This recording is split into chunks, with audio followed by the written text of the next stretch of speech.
all the avatars is only one. Now who is the source of all the avatars? Krishna. Govinda. And Lord Brahma confirms this. Lord Brahma himself is the greatest authority in our universe, and he's the original guru.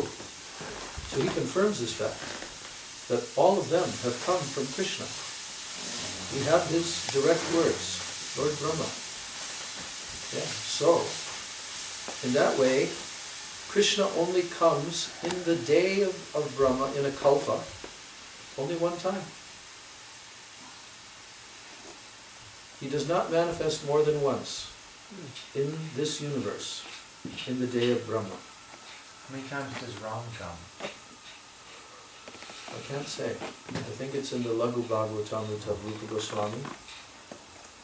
It may also just be once in the day of Brahma, because he's a very special avatar, very special Leela avatar also. So, Krishna form, the original form, he's not called avatar, he's called avatari. That means the source. Avatari means the source of the avatars. Okay? So, Krishna comes only once. Now think about this.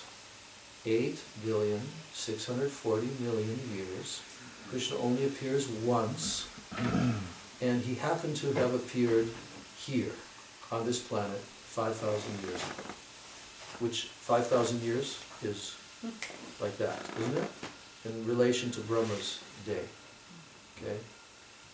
So, it is understood by the great authorities that the same person, that same avatari, Krishna, he again came in the immediate Kali Yuga following the Dwapara Yuga. He came 4,500 years after. And he appeared again on this earth planet in another area, some distance away, West Bengal. And then he became known as Chaitanya Mahaprabhu. So, you know, we always chant this mantra, Shri Krishna Chaitanya Prabhu Nityananda, Shri Advaita Gadadhar, Shivasadi Gaura Bhakta Vrinda. We sing that mantra before we chant the Maha Mantra. Okay? Because Lord Chaitanya is Krishna. He's also called Krishna Chaitanya. So in this song, he's telling here that, the Chaitanya avatar only appears very rarely. What does it say exactly? Danya Kali Yuga Chaitanya avatar. And then in the translation it says, Sri Chaitanya avatar is the good fortune of this Kali Yuga. Chaitanya avatar does not come in every Kali Yuga. Yes, he does not come in every Kali Yuga. So, this is called, this Kali Yuga that we're in now, out of the 999 other Kali Yugas, this is called Danya Kali Yuga. Danya means very fortunate. Danya, very glorious. Glorious Kali Yuga. Why? Because generally the Kali Yuga is a very backward time and degraded, very degraded. Dharma practically disappears completely. And the living entities, we can read in the 12th canto of the Srimad Bhagavatam, that the living entities gradually become more and more degraded in Kali Yuga. There are many, many symptoms predicted in the Srimad Bhagavatam.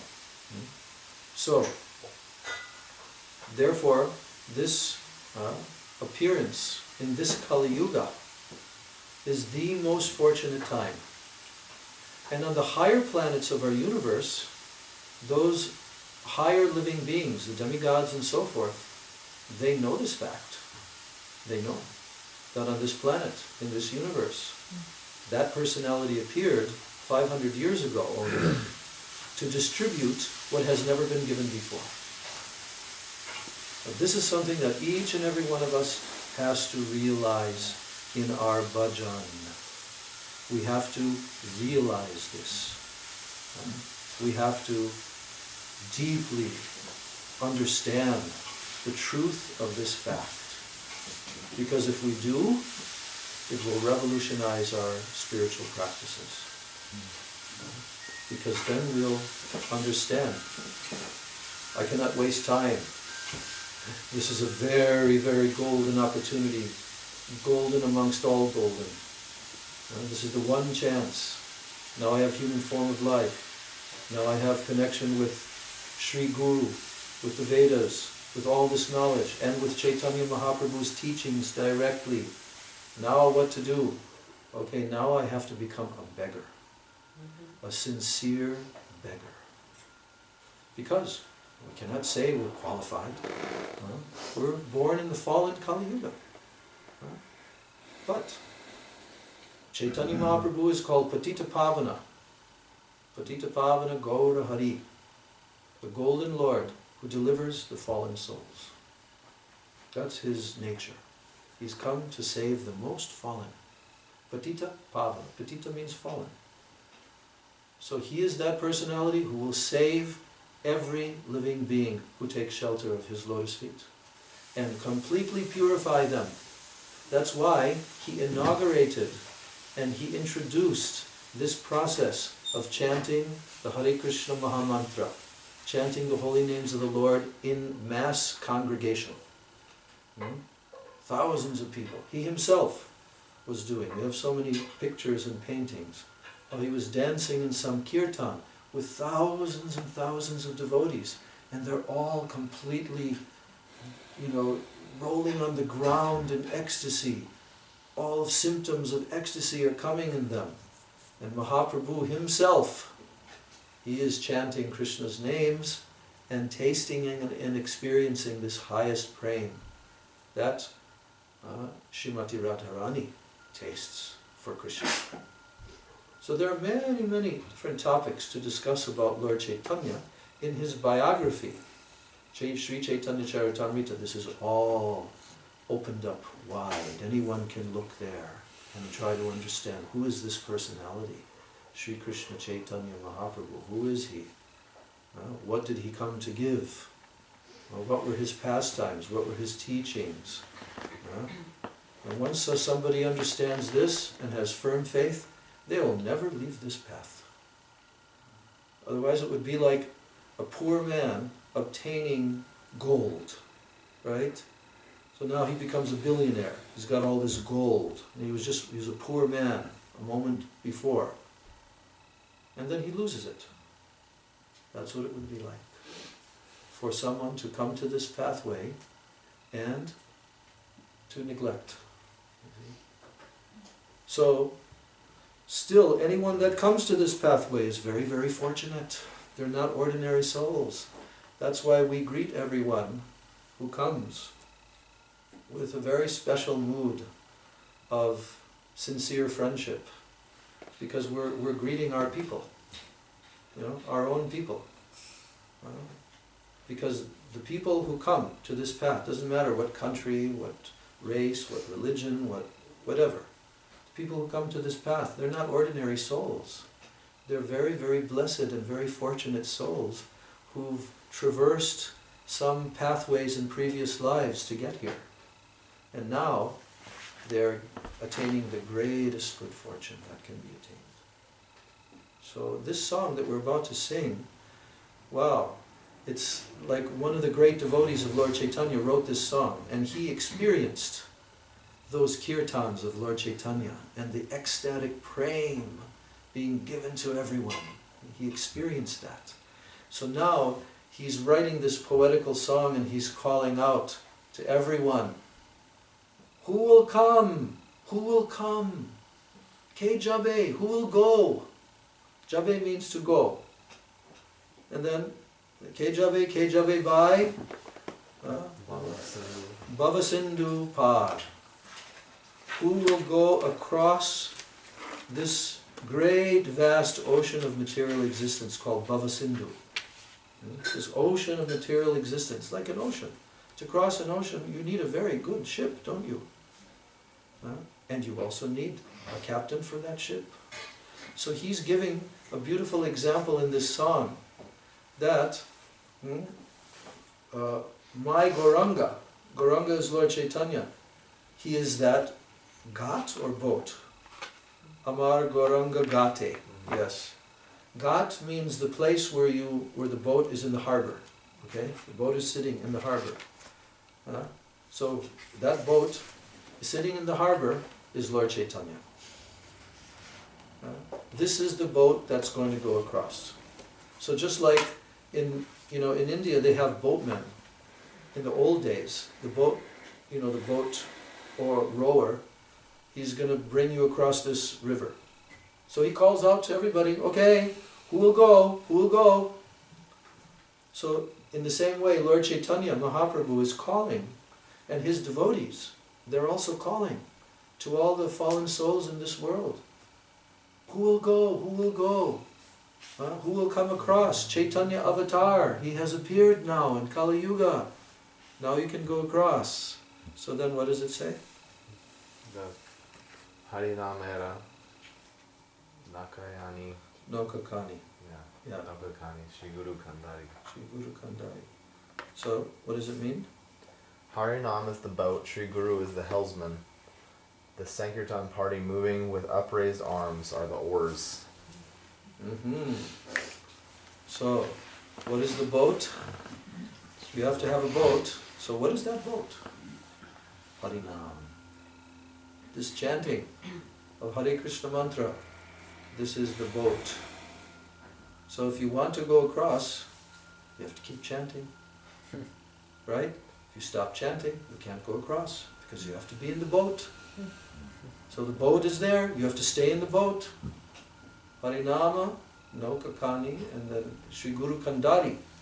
So Kandari means the boatman, the captain of the boat, who's going to make the boat go across. Who's that? That is the spiritual master. No one can go across this ocean by themselves.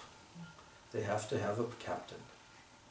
So Shri Guru is a manifestation of Krishna to bring us across.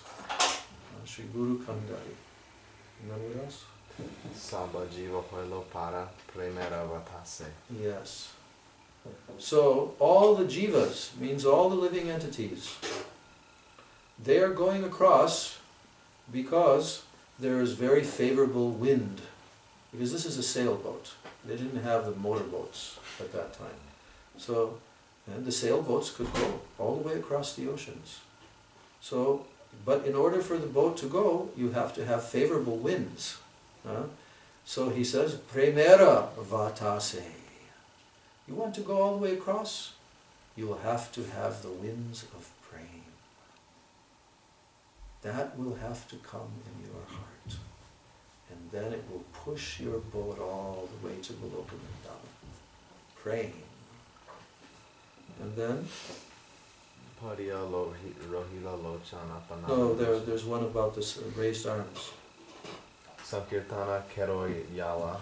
Yeah. Dubahu. Pasari, yes.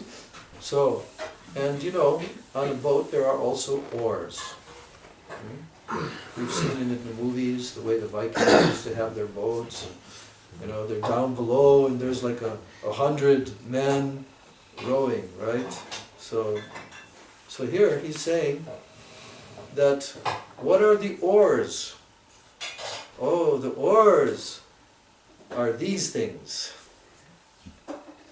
You all have 2 of these. Put them up, everybody.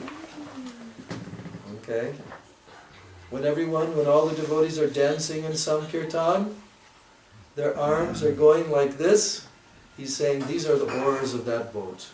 Harinam Sankirtan. Yesterday we were watching this amazing video of Srila Prabhupada in 1970. Just like 1 week after I joined the temple in 1970, Srila Prabhupada left America to go to India. And now his movement had grown to a certain point where there was a number of temples in America and some in Europe. And so now Srila Prabhupada desired to launch his revival movement in India, the land from where it's come. Right? And so now he told all the different leaders of his movement, send a few men from each one of the zones. So they sent. And that was called that was called Lord Chaitanya's World Sankirtan Party. It had a sign actually. The World Sankirtan, because Prabhupada talked about it in the early days. He wanted to get this group that would go all over the world and do Sankirtan. So they actually did. They went to India. And the whole story of that, India, in 1 year, that whole year from 1970 to 71, Prabhupada was in India. And you can watch on the videos, the devotees who were there, they're all telling the stories, how it was like, what it was like to be with Prabhupada. What kind of amazing pastimes. And they again and again and again they were saying that, oh, Srila Prabhupada, he basically engaged us all the time, everywhere, in doing Harinam Sankirtan. And luckily there was a person filming all of that, and you see it again and again, everywhere. And you see how amazed, the Indian people are to see Westerners, foreigners, for the first time in history, with the shaven heads and the tilak and wearing the devotional dress and doing what they're supposed to be doing. Doing Harinam Sankirtan in ecstasy. And they really were. I mean, when you hear the devotees telling how they felt and what it was like to be there, and they were a very tight group. They said it was like a family. And you see all of them, they're very well-known devotees. Yamuna Devi and Guru Das and Shama Sundar and just all those, us older devotees, we know all these devotees. They did great service, and they sacrificed so much. So Srila Prabhupada showcased the Harinam Sankirtan movement of Lord Chaitanya everywhere. Big pandals. Pandals means huge tents. That thousands of people are in these tents. They have those kind of gatherings in India. Prabhupada would sit up on the stage with all of his disciples. It was very ecstatic. I remember, I was thinking, oh, if only I could be there. We were hearing about it, because they had such intimate association with Prabhupada every day, going everywhere with him, everywhere. And the stories they tell, so amazing. So, like that, the Sankirtan movement means chanting and dancing. And the third one, chanting, dancing, and yes. Srila Prabhupada always said this. Lord Chaitanya's movement is very attractive and very simple. Simply chant and dance, and then take some nice Krishna prasad. And for those of you who need some philosophy, we have some good philosophy for you to hear. So like that. This song epitomizes that Sankirtan movement of Lord Chaitanya. And it tells us how ecstatic, everyone was by being engaged in the Sankirtan movement. So Lord Chandas Thakur, the author of this song, he's lamenting at the end. What does he say in Bengali? And before that? Sava jiva hoilo par premera vatase. Yes. So all the jivas, they've already gone. So many jivas are going to the other side. They got in the boat. The winds of prem have pushed them to the other side. Only poor Lochan is sitting here. I cannot go. So this mood of lamentation, our acharyas are showing us this mood of humility. I have no qualification. But that's essential for us also, is to feel very fallen and very inadequate. And this draws the mercy of Mahaprabhu and Krishna. Like Srila Sridhar Maharaj used to say, the negative attracts the positive, right? So negative means that I am nothing. If you have the opposite mood, that I'm so important and I'm so qualified and all this, you cannot attract the mercy. Right? And the pure devotees, the highest devotees, they feel like that. They actually feel like that. That is a symptom of praying, is to feel very unqualified. So we'll sing this song, but now that I talked all about it, I'm anxious to sing it. Okay. Yeah, by all means, I'll probably mess it up. Can I have the songbook behind you? The songbook? Oh.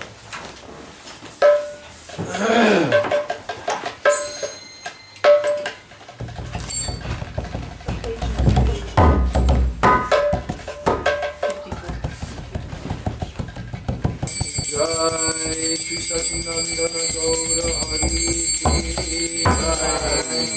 Jai Shri Sachinandana Gaura Hari Ki Jai. Shri Nityananda Prabhu Ki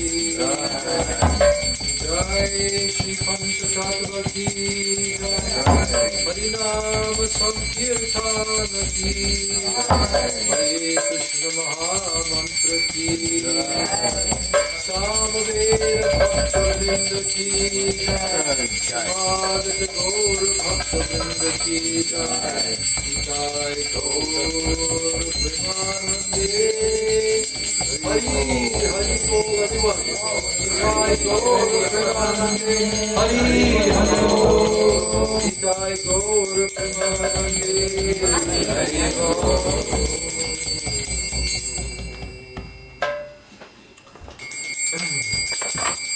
Jabe ke jabe ba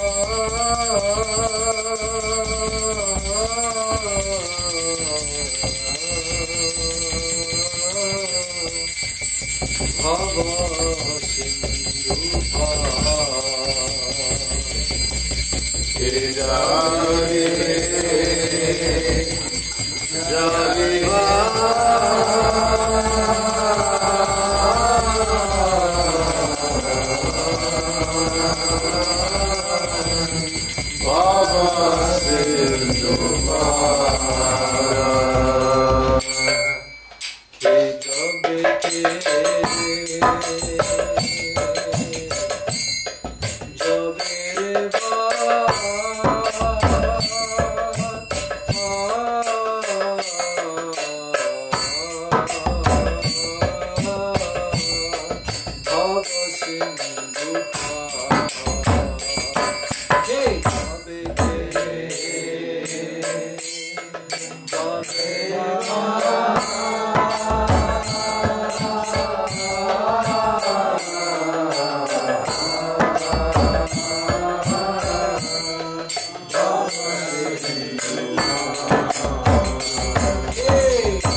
Yuga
Well, then you got to perk up your ears, and you have to hear the call, because the boatman is calling.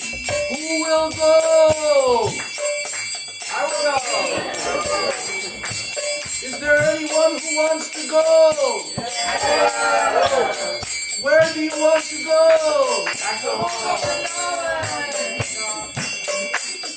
Well, we have some good news for you. Chaitanya, Lord Chaitanya has appeared. And guess what? There's a boat waiting for you at the ghat. And what is that harbor? Lord Chaitanya himself. Softly. Lord Chaitanya himself. He is the ghat. And the boat is Harinam. If we want to go, we have to get in the boat. Because if you stand on the shore, you can't go across, right? What is the boat? And in a boat, you need a captain, right? Do you know how to go across the ocean by yourself? No. So you need a good captain, right? Who is the captain?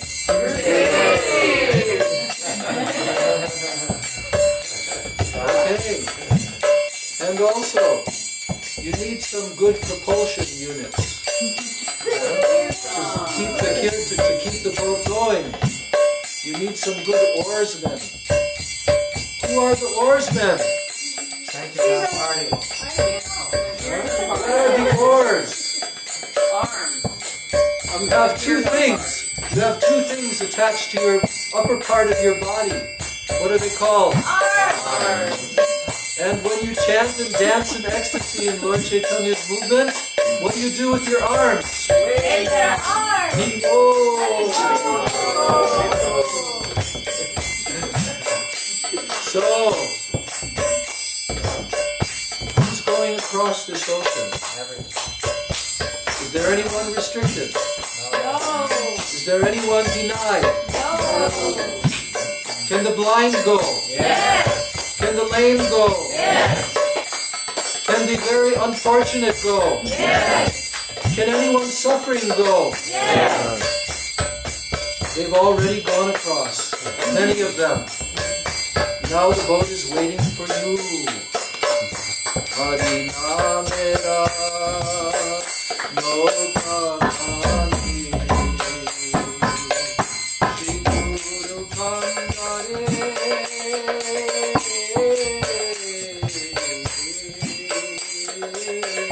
Shri Guru Kandare Harinamera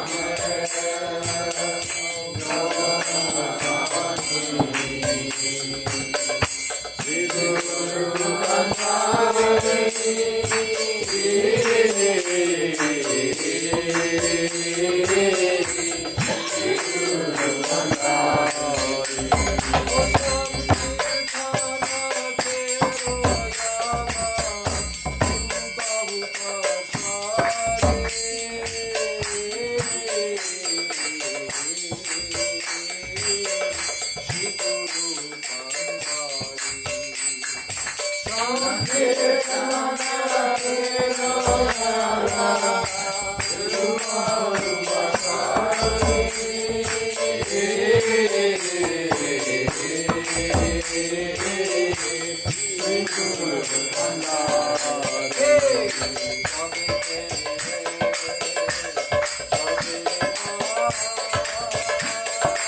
Jiva hoilo para premera batase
If you want to go across, you gotta chant louder. Nitai Gaura Premanande. Nitai Gaura Premanande. Nitai Gaura Premanande. Sri Sachinandan Gaura Hari Ki. Golden Gauranga Ki. Merciful Gauranga Ki.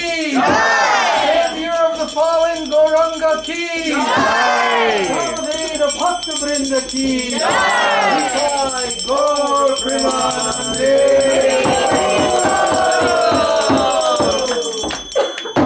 Vancha Kalpatarubhascha Kripa Sindhu Vaishnava Patitanam Pavanebhyo Vaishnavebhyo Namo Namaha. So in this way, Sankirtan of Chaitanya Mahaprabhu, it is the essence of all Dharma.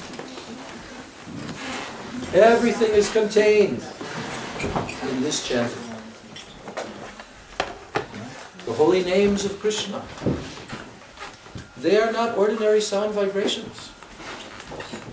They have been brought from the highest realm, Goloka Vrindavan. Who tells us this? How do we know this? Narottam Das Thakur himself is telling Golokera Prema Dhana Harinama Sankirtan.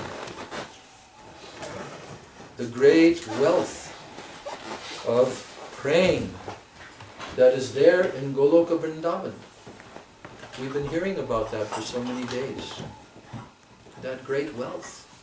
Goloker Prem Dhan. Dhana means wealth. The wealth of that prem in Goloka Vrindavan. It has come to this world. Harinama Sankirtan. Through this Harinam Sankirtan. Ratina Janmilo Kenetai. Narottam Das is lamenting, oh, I have not developed any attachment to this Harinam. But it has come from there. So Brajendra Nandana Jay Sachi Sutta Hoilo She. The son of Maharaj Nanda, Krishna, Brajendra Nandana Jay. That person who is the son of Brajendra Nandan, who is the son of Brajendra, Maharaj Nanda, king of the cowherd people. Sachi Sutta Hoilo. Now he has appeared as the son of Mother Sachi. Balaram Hoilo Nitai, and Krishna's brother, Balaram. He has now come as Nitai. So, our acharyas, they're broadcasting this message. Everyone come now. Come and take the shelter of Harinam Sankirtan under the shelter of Sri Gauranga Mahaprabhu. Bhaktivinoda Thakur, he writes his song to inform everyone that Gauranga is calling you personally. What is he telling? What is he calling? Wake up. Wake up, sleeping souls. He's calling. Mahaprabhu has come to wake everyone up. Jeev Jago, Gaura Chandra Bole. He's calling out, wake up, sleeping souls. Koto Nidra. How long will you sleep? How long do you still want to go on sleeping? In where? Pishachirakole. In the lap of Pishachi. Means witch. Not very good to put your head in the lap of a witch. She doesn't treat you very well. So he says, Pishachirakole. Maya Devi, it is her job to punish the souls who are averse to serving Krishna. It is her job to punish. So, sleeping, you're sleeping because you forgot who you are. You forgot that you're an eternal servant of the Supreme Personality of Godhead. That's your identity. And now you're here sleeping in this world, thinking I am this body made of stool, urine, skin, bones, muscles, hair. This is me. Blood. This is me. It is not. Sleeping, like in dream. How long will you go on sleeping? Bojibo bolio eshe sangsara vitale. Mahaprabhu is reminding us human beings because in the womb of the mother, the human being becomes conscious at 7 months. We have all been there many times. And at 7 months, the human child begins to pray. Because it's a very uncomfortable situation. But he becomes conscious and he's trapped. He's trapped in the womb. Recently we saw one very good depiction of this. A video was made by a devotee. A Russian devotee? No, he's not Russian. He's British. And he illustrated this with the quotations directly from the Srimad Bhagavatam. What happens in each month as the fetus grows and so forth. So, But it is told in the Bhagavatam that the child begins to pray, please deliver me, my Lord. I have forgotten you for many lives. I have caused my own situation here. So then, just around 9 months, a very great pressure, force comes. Child is pushed out. And coming into the world, forgets. So Mahaprabhu is telling in this song, Bajibo bolio eshe sangsara bitore. When you came into this world, you were promising Bajibo. That means, I will worship you. Oh Krishna, I will worship you. But bhuliya rohile tume, avidyara bore. You forgot this. And now you've again come into avidya, ignorance of Maya, illusion. Tomare loi teami, hoinu avatar. Mahaprabhu is now telling us personally, I have descended just to save you. Tomare loi teami, hoinu avatar. I have come just to save you. Ami vina bandhu ar, ke ache tomar. Without me, you have no other friend. You have no other bandhu. Bandhu means friend. Ami vina bandhu ar, ke ache tomar. Who else is your friend in this world other than me? I have come personally just to save you. Tomari loi teami. Hoino avatar. Enechi aushod himaya nashi baralagi. I have brought with me the medicine that you need. Because you're suffering from a disease.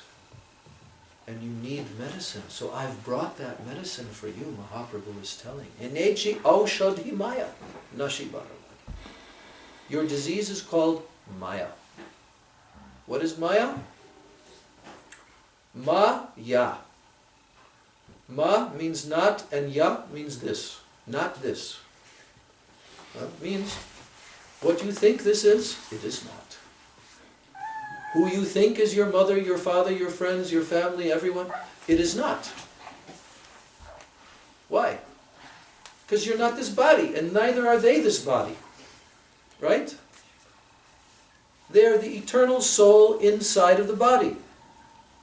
And that is the truth, that is the reality.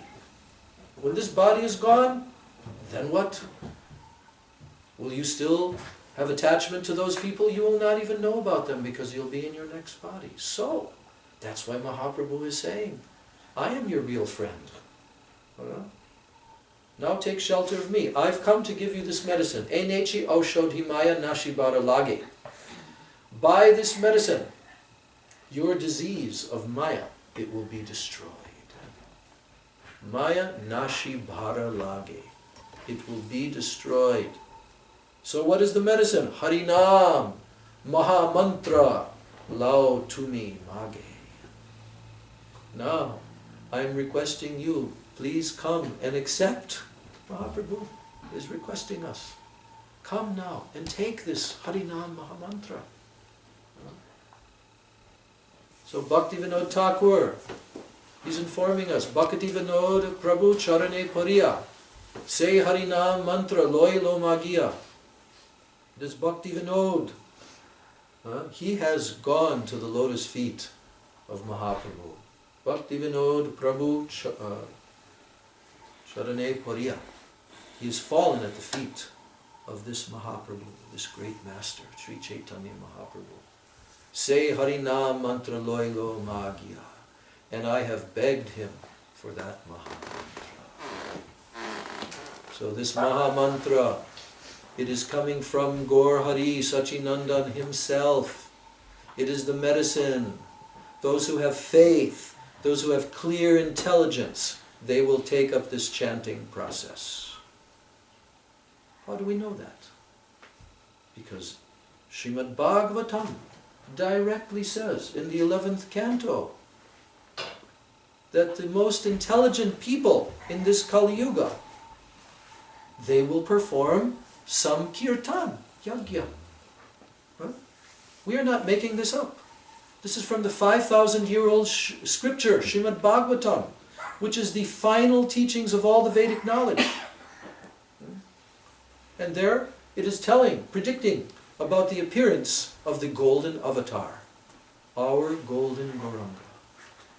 It is directly telling there, Krishna Varnam Tvisa Krishnam Sangopangashtra Parshadam Jagyai Samkirtana Prayayar Yajanti Hi Sumedhasha. What is Sumedhasha? Very good brain, intelligence. Sumedhasha. Su means very good. Those who have good intelligence, they will worship this golden Lord who is chanting the names of Krishna, who is accompanied by all of his associates, and his weapons. What is his weapons? Harinam Samkirtan, and his beautiful golden dancing form. Here you see the small figures of Gauranga dancing with Nityananda Prabhu. This is the incarnation of the Lord in Kali Yuga in the form of the holy name, in the form of his name, Gauranga, in the form of the deity. It states that in Sri Chaitanya Bhagavat. Worship the deity of Gauranga Mahaprabhu. Chant the holy names of Krishna. That's how you worship him. Jagyai Samkirtana Prayayar Yajanti Hi Sumedhasha. Those who are fortunate, who are intelligent, they'll worship him by Samkirtan Yajna. So the whole Srimad Bhagavatam, it is giving this message everywhere, all the way through. That by chanting the holy name of the Lord, one can attain all perfection. The Upanishads, the Puranas, Mahabharata, everywhere it is telling, one can achieve all perfection in Kali Yuga by chanting the holy names. There is one Upanishad called Kali Santarana Upanishad. Kali means Kali Yuga. So in this Upanishad, very clearly, emphatically, it makes a very bold statement. What is that? Harer Nama. Harer Nama. Harer Nama. Eva Kevalam. Kaloa Nastyeva. Nastyeva. Nastyeva. Gatir Anyata. 3 times it says, in this Kali Yuga, only by chanting the name of Hari. The name of Hari means Krishna's names.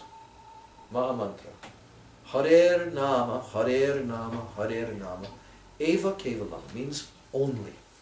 Only by this.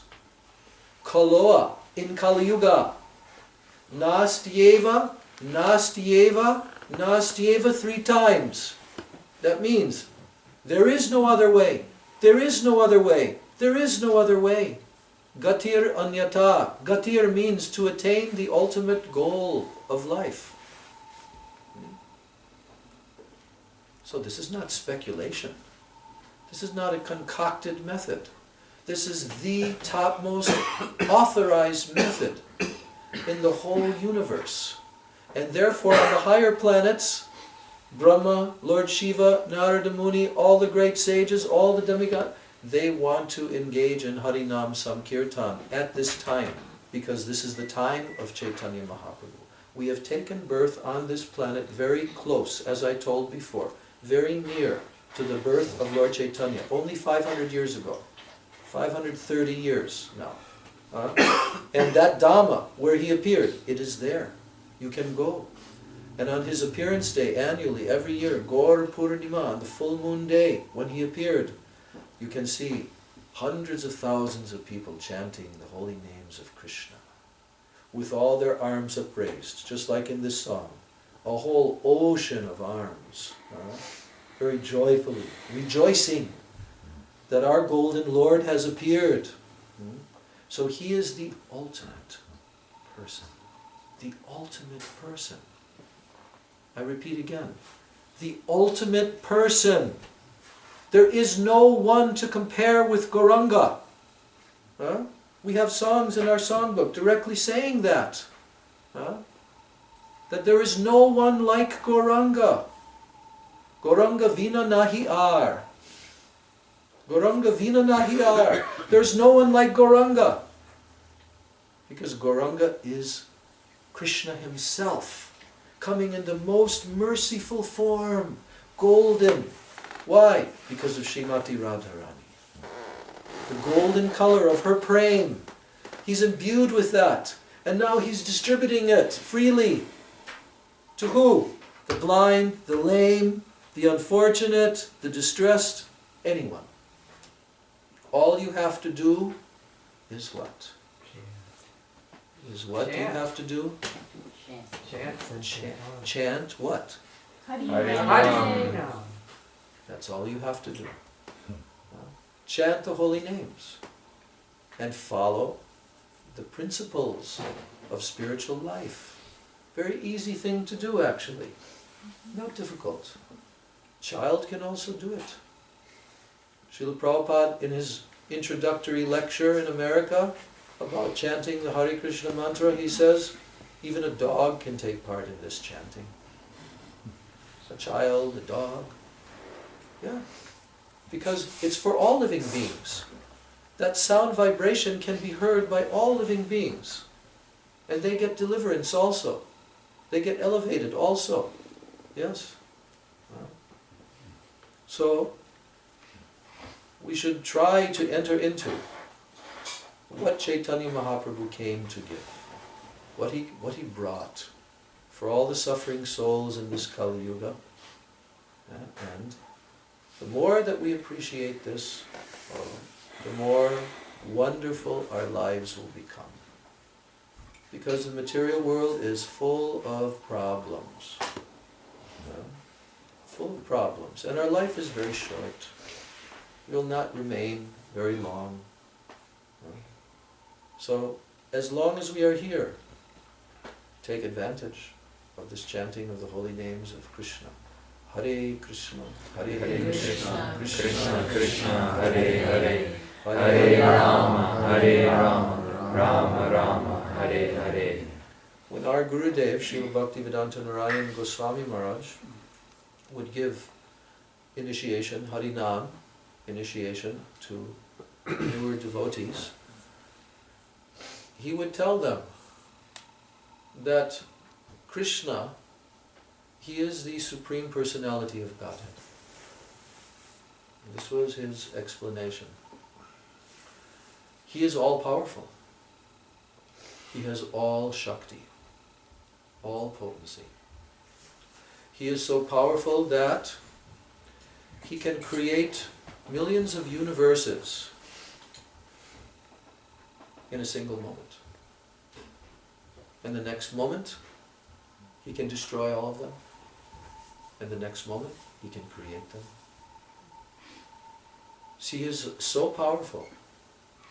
And all of his power, he has placed in his holy name. In his own personal name, he has invested it with all of his power. Nija Sarva Shaktis. All of his personal Shakti and power. Tatrarpita niyamita smaranena kalaha. He has not placed any restrictions on chanting. Anyone can chant any time, any place, in any condition of life. There are no restrictions. Like with other Vedic mantras, there are various restrictions and regulations. You have to chant at a certain time, in a certain pure condition, so forth. But with chanting his holy names, tatrapita niyamita, smaranena kalaha, no restriction of time, place, circumstance, anything. Etadrishi tava kripa bhagavan mamapi. Lord Chaitanya is praying, oh my dear Lord, you have made it very easy to approach you through the chanting of your holy names. Etadrishi tava kripa, this is your great mercy. But Durdaivam idrishamihajani nanuraga.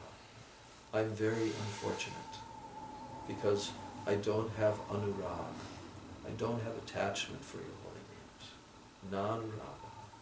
Mahaprabhu taught to chant the holy names in this mood. That, oh Krishna, you're so merciful. You've placed all energies in your holy name. Made it so easy to approach you. But I'm unfortunate. I have no attraction. No anurag. Anurag means strong attachment. So we want this. So therefore we should chant. We should take this chanting very seriously in our life. Take our japa beads and chant every day when we wake up. The first things that happen in the day. Hare Krishna, Krishna Krishna, Hare Hare, Hare Ram, Ram Ram, Hare Hare. Pay obeisances to our Guru and chant the holy names of Krishna. And then our life will be very successful. Very successful. You know, nothing can stop the good fortune of someone who takes shelter of the holy names of Krishna and takes shelter of Chaitanya Mahaprabhu. Nothing can stop that good fortune. No matter what happens in a person's life. And many things will happen. Many. You cannot predict what will take place. So many lifetimes of karmas are there. But someone who's chanting is fully protected. Fully protected. If they're trying to surrender to Krishna, then Krishna guarantees, I will bring you across this material ocean of existence and I'll protect you against all sinful reactions. Don't fear anything. Surrender. So our life is about this. We want to learn the process of surrender to Krishna. Learning it means living it. We have to live it. We have to apply it. And it's full of nectar also. It's full of happiness and joy. Srila Sridhar Maharaj wrote a beautiful book called Prapanna Jivanamrita, where he describes, the title of the book means the nectar in the lives of the surrendered souls. Prapanna Jivan Amrita. Amrita means nectar. So those who are prapanna, those who are surrendered, their whole life, their jivan, is full of amrita. Prapanna Jivan Amrita. And then in the book he's describing all the different 6 limbs of Sharanagati, of surrender. And he's describing from the Shastras so many prayers and so many different moods of the great devotees to show how to perform these 6 types of surrender. What are the 6 types of surrender? Anukulyasya sankalpa pratikulya vivarjanam rakshishyatiti vishvasa goptritve varanantata atmanikshepa karpanya shadvidham sharanagati. These are the 6 types of sharanagati. So, anukulyasya sankalpa. Can you open the windows a bit more? Yeah. Those windows can open a little bit more. Anukulyasya sankalpa. So, sankalpa means to accept everything that is favorable for bhakti in our life. How do we know what is favorable? Many books are teaching, especially Rupa Goswami's book, Upadeshamrita, the nectar of Upadesh, instruction. See, only nectar is waiting for us. The nectar of instruction, the nectar of surrender, the nectar of prema. Whole life of nectar is waiting. So, anukulyasya sankalpa.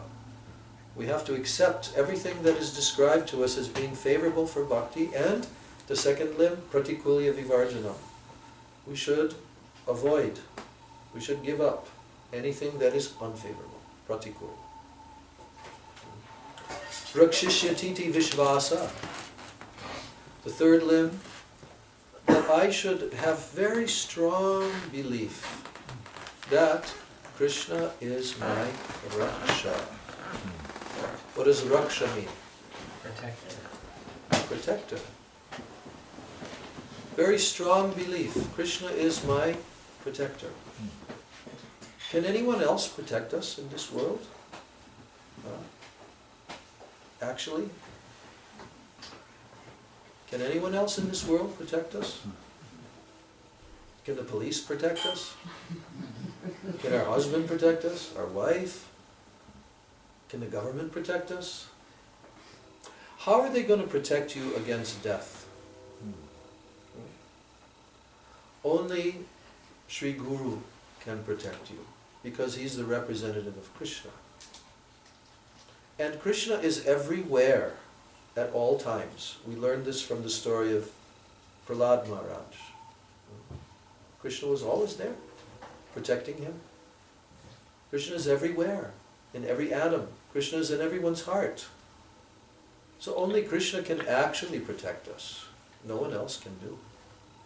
And when that belief is very, very firm, that is called Rakshishyatiti Vishvasa. Vishvas, strong belief. That's called surrender.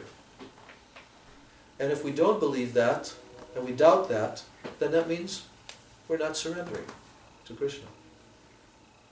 And Krishna demands this at the end of the Bhagavad Gita, after giving us all the necessary information that we need to know, so that we will understand, yes, I should surrender to Krishna. It is for my ultimate benefit. He doesn't even force us. He gives us the choice. But he explains to us that this will be the result of surrender and this will be the result of non-surrender. It's up to you. So, Goptritve Varanam Tata is the fourth limb of surrender. And this means that I will fully embrace, I will fully accept Krishna as my guardian. Gopta means guardian or maintainer. Maintain. Who maintains all these living entities, that there are billions and trillions and zillions of living entities just on this one planet alone. Humans are very small in number, but all the others we can see. They're uncountable. Insects, plant life, aquatic life, everything. What to speak of what you can't even see.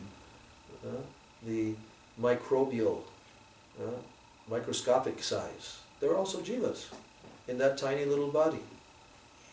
So who's arranging for all the living entities everywhere, in all the different species, to obtain what they need for their living, to obtain the food and all the other necessities that they need? Who is giving them the intelligence to even seek after this? Who gives the intelligence to birds? Should build such and such a nest for their offspring. They know how to build. They already have built-in architectural knowledge. Isn't it? Who taught them? But they know how to do it. Once I was watching one video of it was like, what are they called, that television channel, Animal Planet. And they were giving a breakdown of the top 10 mammals who live in water. Because usually mammals are on the land, right? Because they don't have the apparatus for breathing under the water, correct? But we know that there's a lot of different species that spend a lot of time underneath the water, right? So they had the top 10, 10, 9, 8, 7, 6, 5, like that. And it was very interesting. Some of them we already know, like whales and dolphins and like this. They're mammals, right? But they live under the water so much of their life. But they still have to come back to the surface to breathe. Okay? So there was this one spider, which made it into the top 10. A spider. A spider? And what does a spider do? It's so interesting. The spider lives under the water most of the time. And how does it do it? It has the capacity to make a bubble from its saliva or whatever is coming out of its body, and it can make a bubble, and it brings the air down, like an oxygen tank. And it brings it down to the bottom and keeps it there. Just it attaches it to something so that it stays there, and it comes back periodically to take a breath, and then it goes out. And what does it do? It goes and catches the creatures under the water and eats them.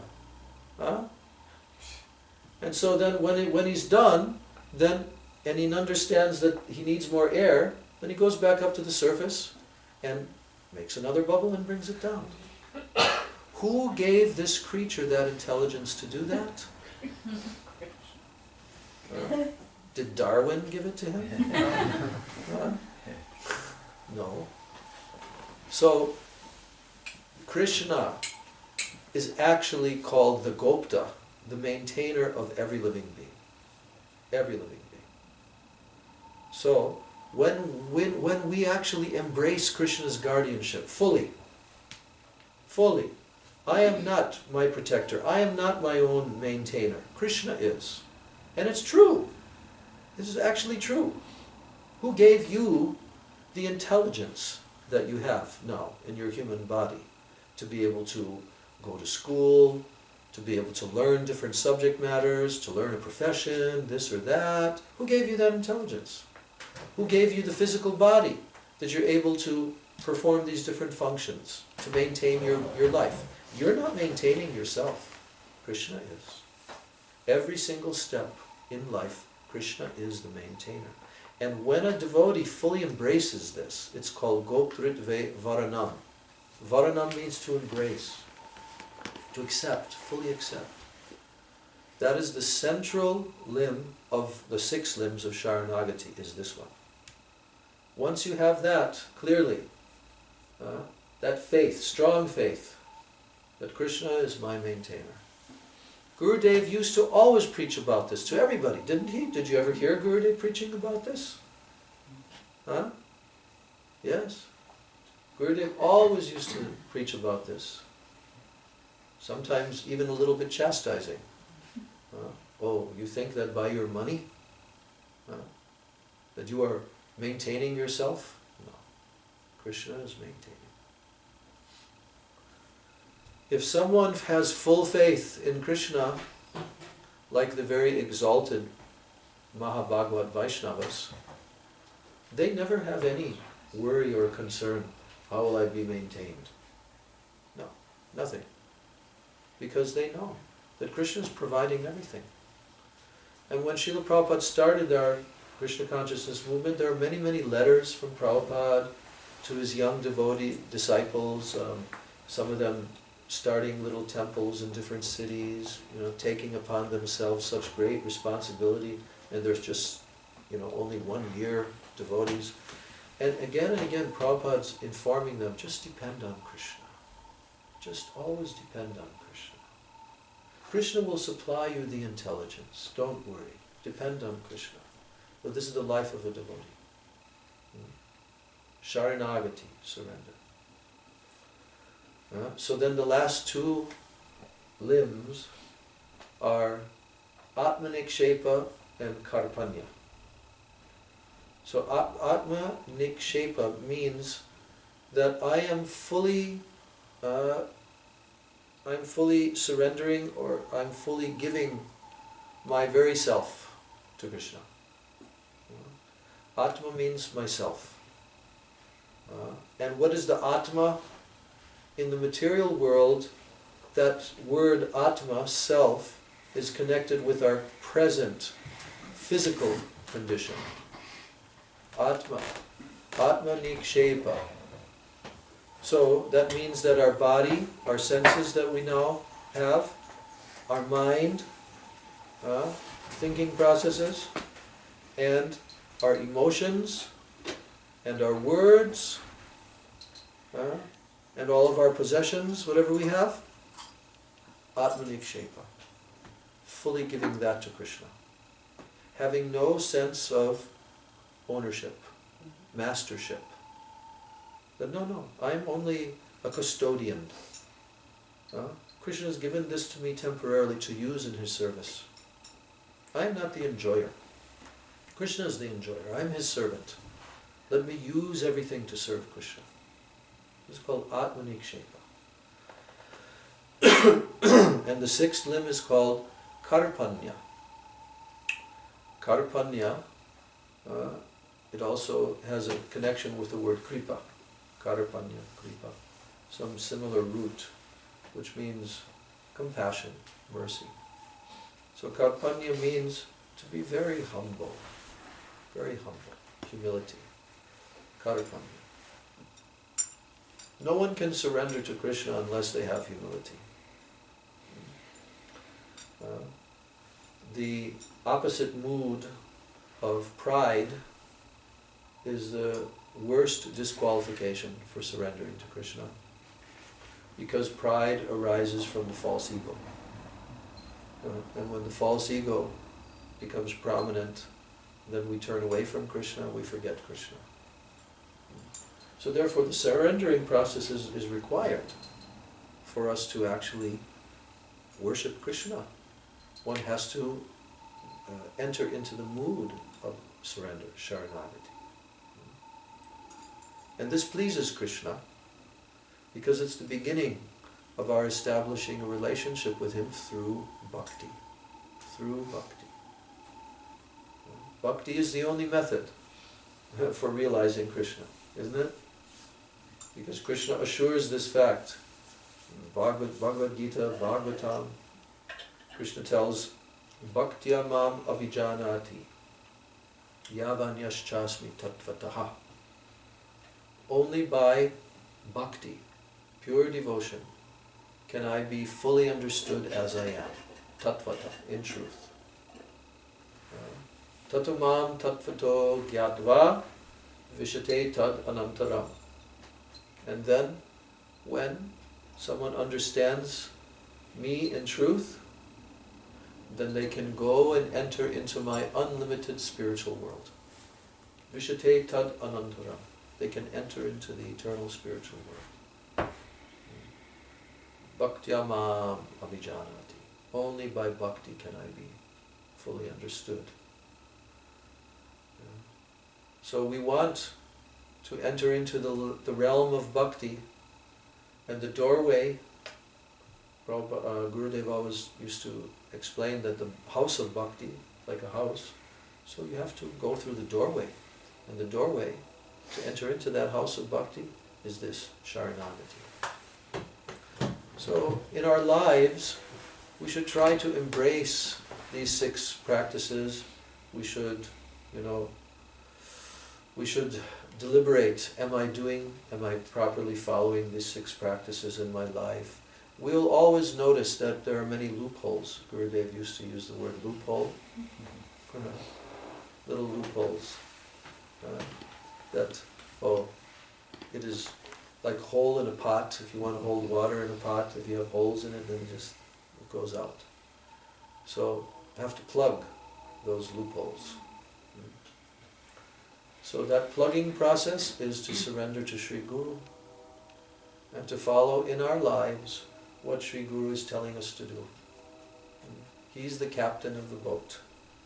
If we obey him and we don't make mutiny against the captain,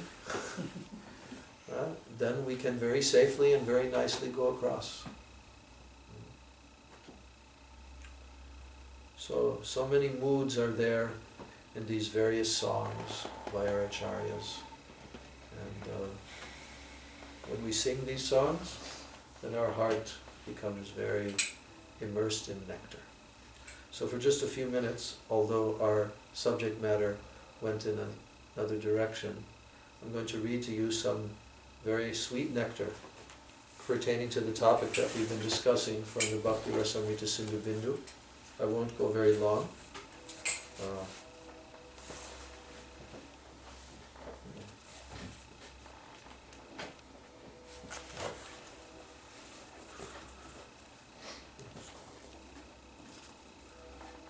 upside down. All right.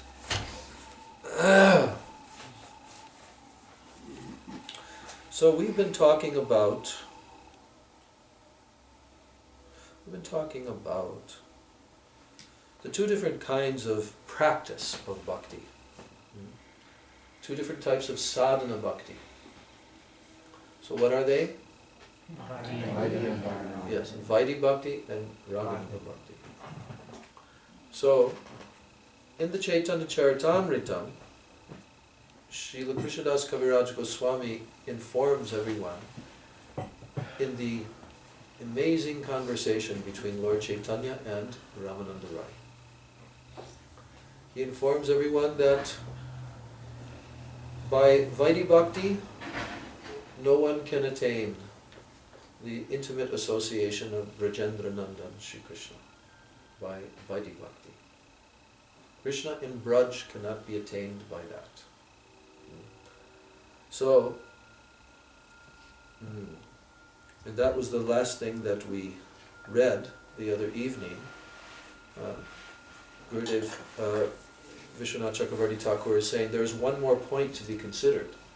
A devotee who has an intense desire within his heart to obtain the spiritual mood of the Brajvasis, and who executes all the limbs of bhakti in accordance with the Vidhi mark. Vidhi mark, Vaidhi.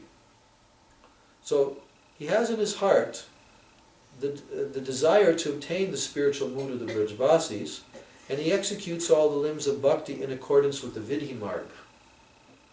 So we were reading the other day that if you want to come onto the Raganuga Marg platform, then some of the processes of Vaidhi Bhakti should not be done.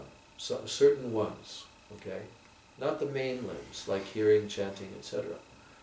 So, if someone has a strong desire to attain the moods of Braj, but they are executing the limbs of Bhakti in accordance with Vidhi Marg, then what happens is that person attains fidelity only to Rukmini and the other principal queens of Dwarka.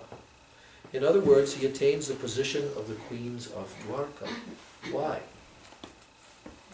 Because only by the Rag Marg can one attain Krishna in Braj, Vrindavan. So now Srila Gurudev gives a comment. He says, because the practice of Smaran is predominant in Raganuga Bhakti. What is Smaran? Okay. So because this practice of Smaran is predominant in Raganuga Bhakti, some persons, prior to the actual appearance of Rag within the heart, Rag means attachment. So some persons, prior to the actual appearance of Rag in the heart, they make a deceitful display of solitary bhajan while still plagued with anarthas. So, solitary bhajan is called nirjan bhajan. Nirjan.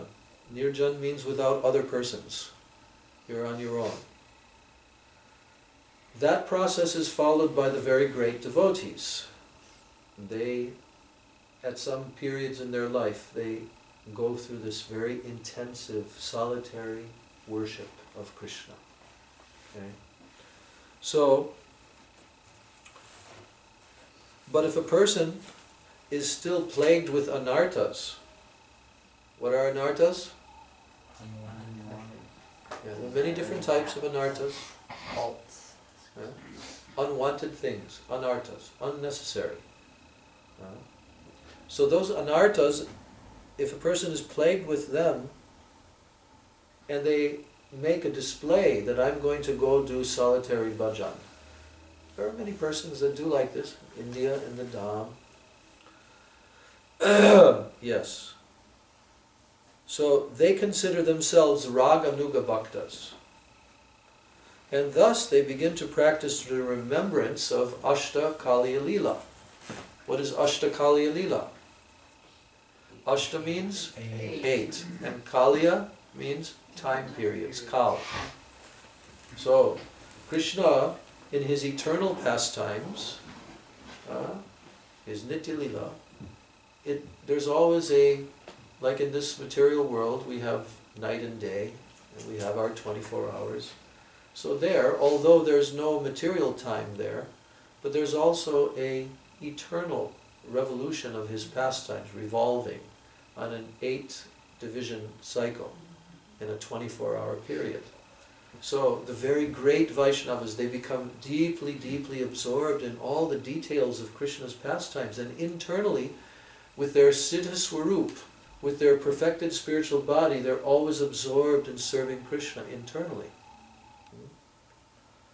So they're practicing Rag Anuga Bhakti. Or they may come to the stage of Bhav Bhakti. Bhav Bhakti means now they're fully transcendental, even while living within this material world. They have no more connection with their material body, although they're here in this world. Their internal spiritual identity is fully aroused, fully awakened.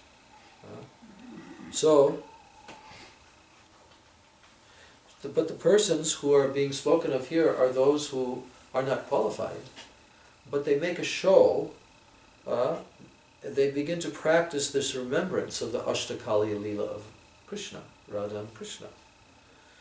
But to display the exclusive devotion that is described in the verse that came before, we read it the other night, Shruti Smriti Puranadi Pancharata Vidhimdina. So there it's talking about ikantic bhakti, exclusive devotion. So he says, these persons, it's very difficult for them to display such exclusive devotion. It becomes a disturbance for them because they're not qualified. That exclusive devotion which the pure devotees can show in their devotional practices, it cannot be imitated. But they make an attempt to imitate that. So it becomes a disturbance. Some ineligible persons who are entangled in anarthas, they obtain so-called siddha pranali from such deceitful people. What is siddha pranali? We've mentioned it a few times in the last... Tell what it is. Siddha pranali. Ekadash Bhavini, they're given some idea of who they are, what their dress is, what their name, what their age, what their service, all these things from their guru. Right, so why is this unauthorized? Because they're not qualified to enter into that or to practice that. That's for those who have attained minimum of asakti. They can start that. Correct. So there is necessity of qualification is the whole point here. And if someone makes an attempt to enter into that without that qualification, then it will never result in attaining spiritual perfection. We've actually been able to witness this many times, of persons who fall into this mistaken idea that I can go much quicker, I can go there and I can get my siddha pranali, and it's like a initiation. Now you can know who you are, here's your gopi name and here's your gopi form. So Srila Gurudev many times he warned against this. But yet we see that person still, because of deceitfulness, kapatya. This is a very great contamination, is this deceitfulness of the conditioned soul. And they try to imitate and to follow that process, but they never succeed. So, they obtain so-called siddha pranali from such deceitful people, and by imitation they begin to consider themselves fit to conduct the practice of Raganuga Bhakti, by imitation. But without the appearance, here's the disqualifier. Without the appearance of genuine greed, lobha, they cannot obtain qualification by pretentious means. So that is the main thing. And Ramananda Roy told that in the conversation with Chaitanya Mahaprabhu. It is only by this greed that this Krishna Bhakti Rasa Bhavitamati can be attained. So, now, Gurudev is continuing to explain, because the Vidhi Marg is mixed with the mood of Dwarka, meaning the pathway of Vaidhi, regulations, has some mixture with the moods of Dwarka, where Krishna is a king there, in great opulence. So, because of that majestic conception, Aishwarya, one cannot obtain the service of Brajendra Nandan Sri Krishna by that means. And this is confirmed in Sri Chaitanya Charitamrita in the Madhya Lila, chapter 8, verse 226, and I looked it up today. Very sweet section. I want to read some of that to you, where Sri Ramananda Roy is speaking to Chaitanya Mahaprabhu. This verse that's being quoted here by Gurudev, Vidhi Marge Nahi Pai Braje Krishna Chandra. That means one cannot obtain Sri Krishna Chandra in Vraj by following the Vidhi Marg, the path of Vaidhi Bhakti. So, in the Chaitanya Charitamrita now, Madhya Lila, we'll read a few of these verses so you can taste and relish this subject matter. Here, Chaitanya Mahaprabhu has been hearing now. This is like 196th verse in the chapter. So there's so much conversation before this, and Mahaprabhu is overwhelmed. And he's heard so many quotations of beautiful, sweet verses describing Radha and Krishna's pastimes. If we had more time, I would read some of these. So now, Chaitanya Mahaprabhu, he said to Ramananda Roy, Sadhya Vastur Avadi, hoy. This is the limit of Sadhya Vastu, the goal of human life. This is the limit. What you have just described to me, this is the limit. Tomar prasade iha janilun nishchoy. Only by your mercy have I come to understand it conclusively. So who's telling this? Only by your mercy? Chaitanya Mahaprabhu is telling this to Ramananda Roy. Only by your mercy. And Mahaprabhu is relishing and tasting from the heart of Ramananda what is coming. And then Mahaprabhu says, Sadhya Vastu Sadhan Vina Keho Nahi Pai. That means the goal of life cannot be achieved unless one practices the process. Sadhana. Sadhya Vastu Sadhan Vinu. That means not possible for anyone to attain Sadhya Vastu, the goal of perfection, without sadhana. And then he says, Kripa Kori Koho Rai Pabara Upai. Please explain to me that method by which this goal can be attained. So this is like toward the very end of this conversation, and now Mahaprabhu is asking Ramananda Roy, so now you please tell me, how can I attain this? Mahaprabhu has come to him to learn, how can I obtain this? Then Ramananda Roy answers, I do not know what I am saying, but you have made me speak what I have spoken. But he's not taking any credit for what is coming. I don't know what I'm saying, but you have made me speak. So, whether it's good or bad, I am simply repeating that message that you have made me speak. And then he says to Mahaprabhu, Tribhuvana Madhya Aiche Hoy Kondir. Who is there within these three worlds who is so undisturbed that they can remain steady as you manipulate your energies? So Ramananda Roy is understanding that I'm only like a puppet. I'm only being manipulated by the energies of this sannyasi, Chaitanya Mahaprabhu, who's hearing from me, but I'm only being manipulated by his energies. And he's saying, who is there in this whole universe that cannot be that can be undisturbed when you want to manipulate your energies? Then he says, actually you are speaking through my mouth. And at the same time you are listening. You're speaking through my mouth, and you're also listening. This is very mysterious. Anyway, kindly hear the explanation of the process by which the goal can be obtained. Atyanta rahasya.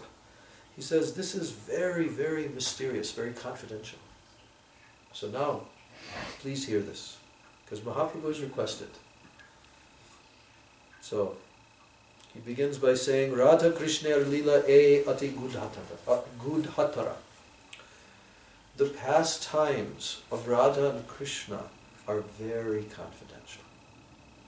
Dasya Vatsalyadi Bhave Na Hoy Gochara. They cannot be understood through the mellows, through the rasas of Dasya, ras, servitude, Sakya ras, fraternity, or Vatsalya ras. He says not. By these, parental affection, familial affection, servitude, no. He's saying Radha Krishna's leelas cannot be understood through those moods. Then he says, actually, only the gopis have the right. Only they have the adhikar to appreciate these transcendental pastimes. No one else. Saki hoite hoi e lilar vistar.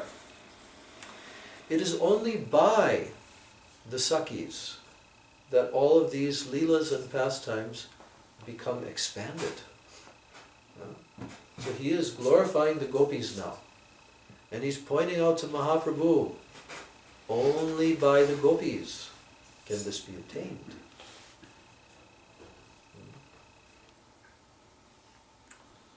Yes. Without the gopis, Saki Vina e lila pushtanahi hoy. Without the gopis, these pastimes between Radha and Krishna cannot be nourished. They require the gopis to be there to nourish all their pastimes. Saki lila vistarya, saki asvadai. Only by their cooperation are these pastimes broadcast. And it is their business, saki asvadai. They taste these pastimes. The sakis are always tasting the nectar of Radha and Krishna's leelas. That's their position. So the pastimes cannot be nourished, and also their pastimes cannot be expanded and broadcast without the sakis, without the gopis. Yes.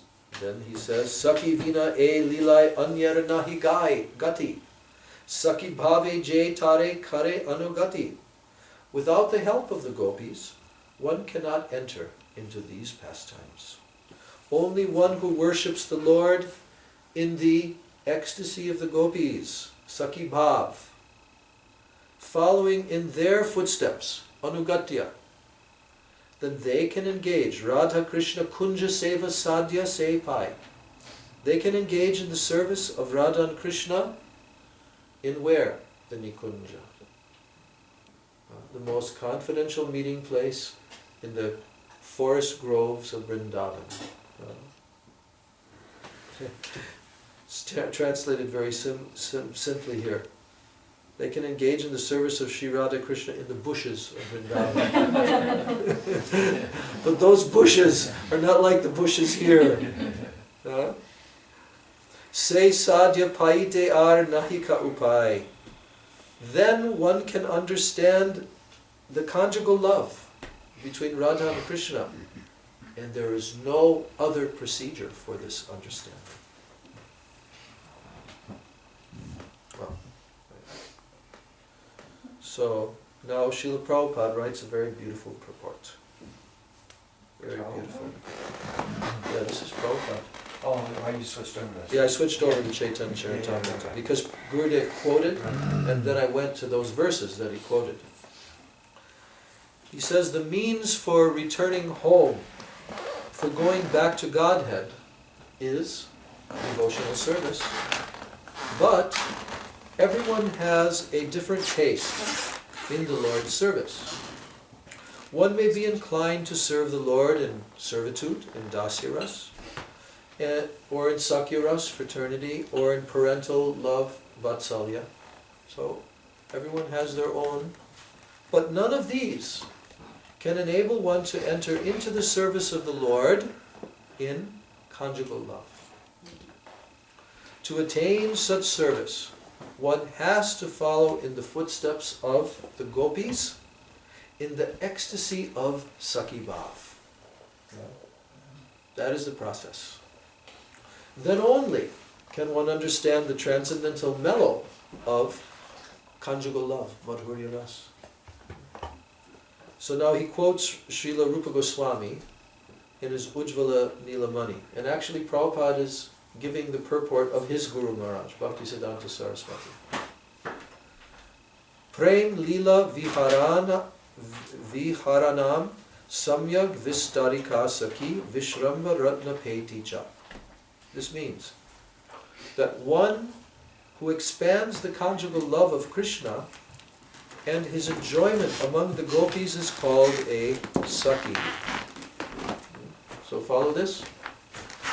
One who expands the conjugal love of Krishna and his enjoyment amongst the gopis is called a Sakhi.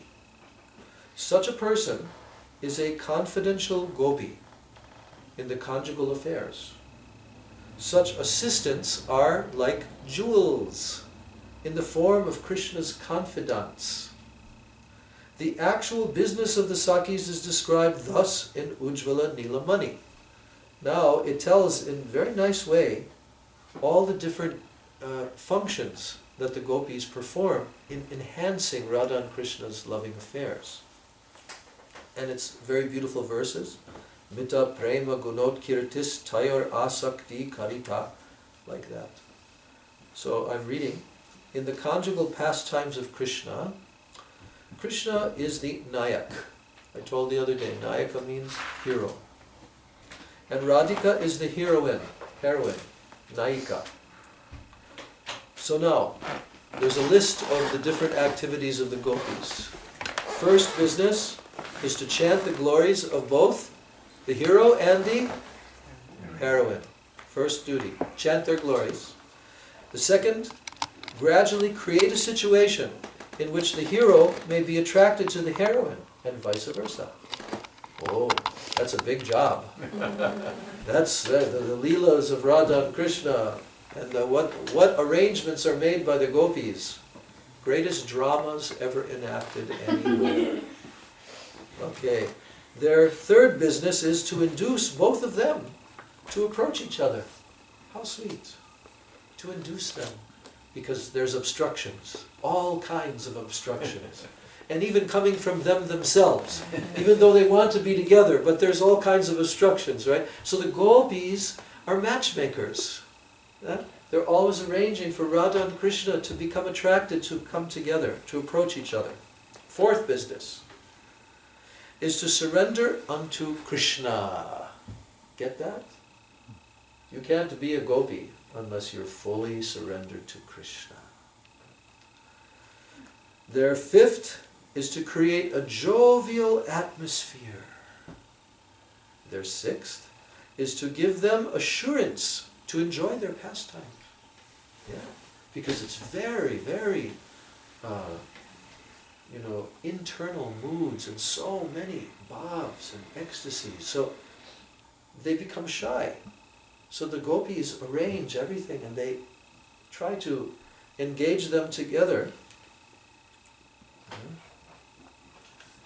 in a joyful atmosphere and to assure them, give them an atmosphere of assurance.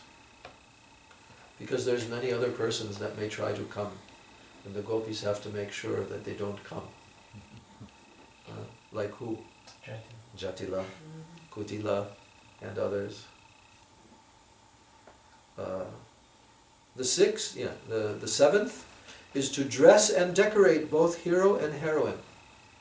So this is an eternal engagement, to dress and decorate Radha and Krishna. Prabhupada, in the beginning of the movement, very sweet lectures he gave, telling the devotees that if you dress Krishna, you will automatically be decorated yourself. To dress Krishna. So the gopis are always dressing and decorating Radha and Krishna. This is an eternal engagement. And their beauty is always increasing.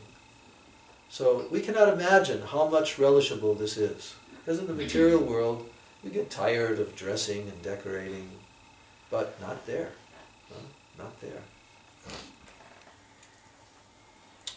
The eighth is to show expertise in expressing Radha and Krishna's desires, their desires. So they also express their desires. They communicate. They have so many messages that they bring to Radha and Krishna in different time, places, and circumstances.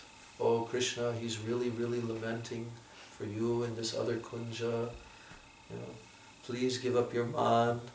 So all these very delicate, sweet arrangements. The ninth is to conceal the faults of the heroine.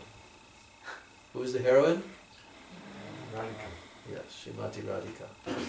So the gopis are always very protective, and whatever moods that Srimati Radhika was expressing, they also conceal that. Very secret. There's so much espionage, spying and concealing and even lying. It's there for the pastimes of Radha and Krishna. Yes. Now the 10th is to cheat their respective husbands and relatives. Hari bol, Hari bol. Eternally. They have to cheat. Because all that they're doing is secret. So they always have to be very sneaky. They always have to know how to avoid the relatives finding out. That is called Parakiya Ras. It brings so much excitement and happiness to Krishna's Leelas. Krishna himself has to sneak. This is the land of supreme sneakiness. And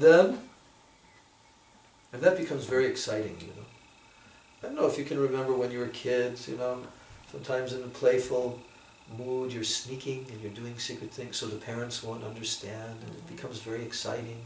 Like that, right? So this is the land where Radha and Krishna are like young boy and girl. And all the Sakhis, all the gopis. It's so sweet. It's always moving in this way, in a crooked way. Rupa Goswami is explaining like that praying, it doesn't move straight, it moves in a crooked way. Srila Sridhar Maharaj uses the word zigzag, like a snake. A snake doesn't just crawl straight, a snake goes like this. So praying is like that. Praying is always kutila bhavet, very crooked, very crooked. And the 11th is to educate. That's all it says, is to educate. But they know the 64 arts, The gopis are the supreme teachers and supreme gurus. They even teach Krishna. They know all these arts so expertly. Sometimes the gopis see that Krishna is trying to decorate Srimati Radhika, because there's pastimes where Krishna is in a very submissive mood and now he wants to appease Srimati Radhika, and now he's decorating her. But his hand is shaking out of ecstasy because he's touching Mahabhav Swarupini herself. So his hand is shaking in ecstasy. And some of the gopis are observing and they're seeing, no, he's not doing a very good job. And they come and they say, Krishna, not like this. Here's how you do it. You know, they're very expert. They educate. Educate. This is the supreme education. The university of the gopis. The supreme education. And the principal of the university? Who is it? Srimati Radharani. And then the 12th is to enable both the hero and the heroine to meet at the proper time. So this is called Jugala Milan, the meeting together of the divine couple. This is the life of the gopis, to always arrange how they can meet at the proper time and place. So when we go on Brajamandala Parikrama, we go to a place called Shanket. This is halfway between Nandagaon and Varshana, where Srimati Radhika lived and Krishna lived. And that place is the place where they met the first time, secretly. Shanket. And the word Sanket also means signal or indication. So the gopis, they have many, many secret signals. Like for example, they have their toes. They're not wearing socks. They have their toes, and sometimes they press down one of their toes. And those who know what that signal means, then they get the message, you see. So in this way they have many, many subtle ways of giving signals, secret messages and signals. Not only that, the birds in Vrindavan, they fly long distances to pass messages. Okay? All the animals in Vrindavan, they're all part of this whole play, this drama. Ananga Ranga Mangalam Prasanga Bangura Bruvam Savibramam Sasambramam Vriganta Bana Patanai Nirantara Vasikrita Pratiti Nandanandane Kada Karishyasi Hamam Kripa Kataksha Bhajana. This prayer to Srimati Radhika, our Gurudev broadcast everywhere, in the whole world. Munindra Vrindavandite Triloka Shoka Harini Prasanna Vaktra Pankajeni Kunja Bhuvilasani Brajendra Bhanu Nandani Brajendra Sunu Sangate Kada Karishyasi Hamam Kripa Kataksha Bhajanam. Oh when will I receive the merciful sidelong glance of Srimati Radhika? So Srimati Radhika is engaged in a very great drama all the time. Ananga Ranga Mangalam. Ranga means like a drama. Prasanga Bangura Bruvam. And in that drama, she is the heroine, Krishna is the hero, but she utilizes one weapon. Do you know what her weapon is? Huh?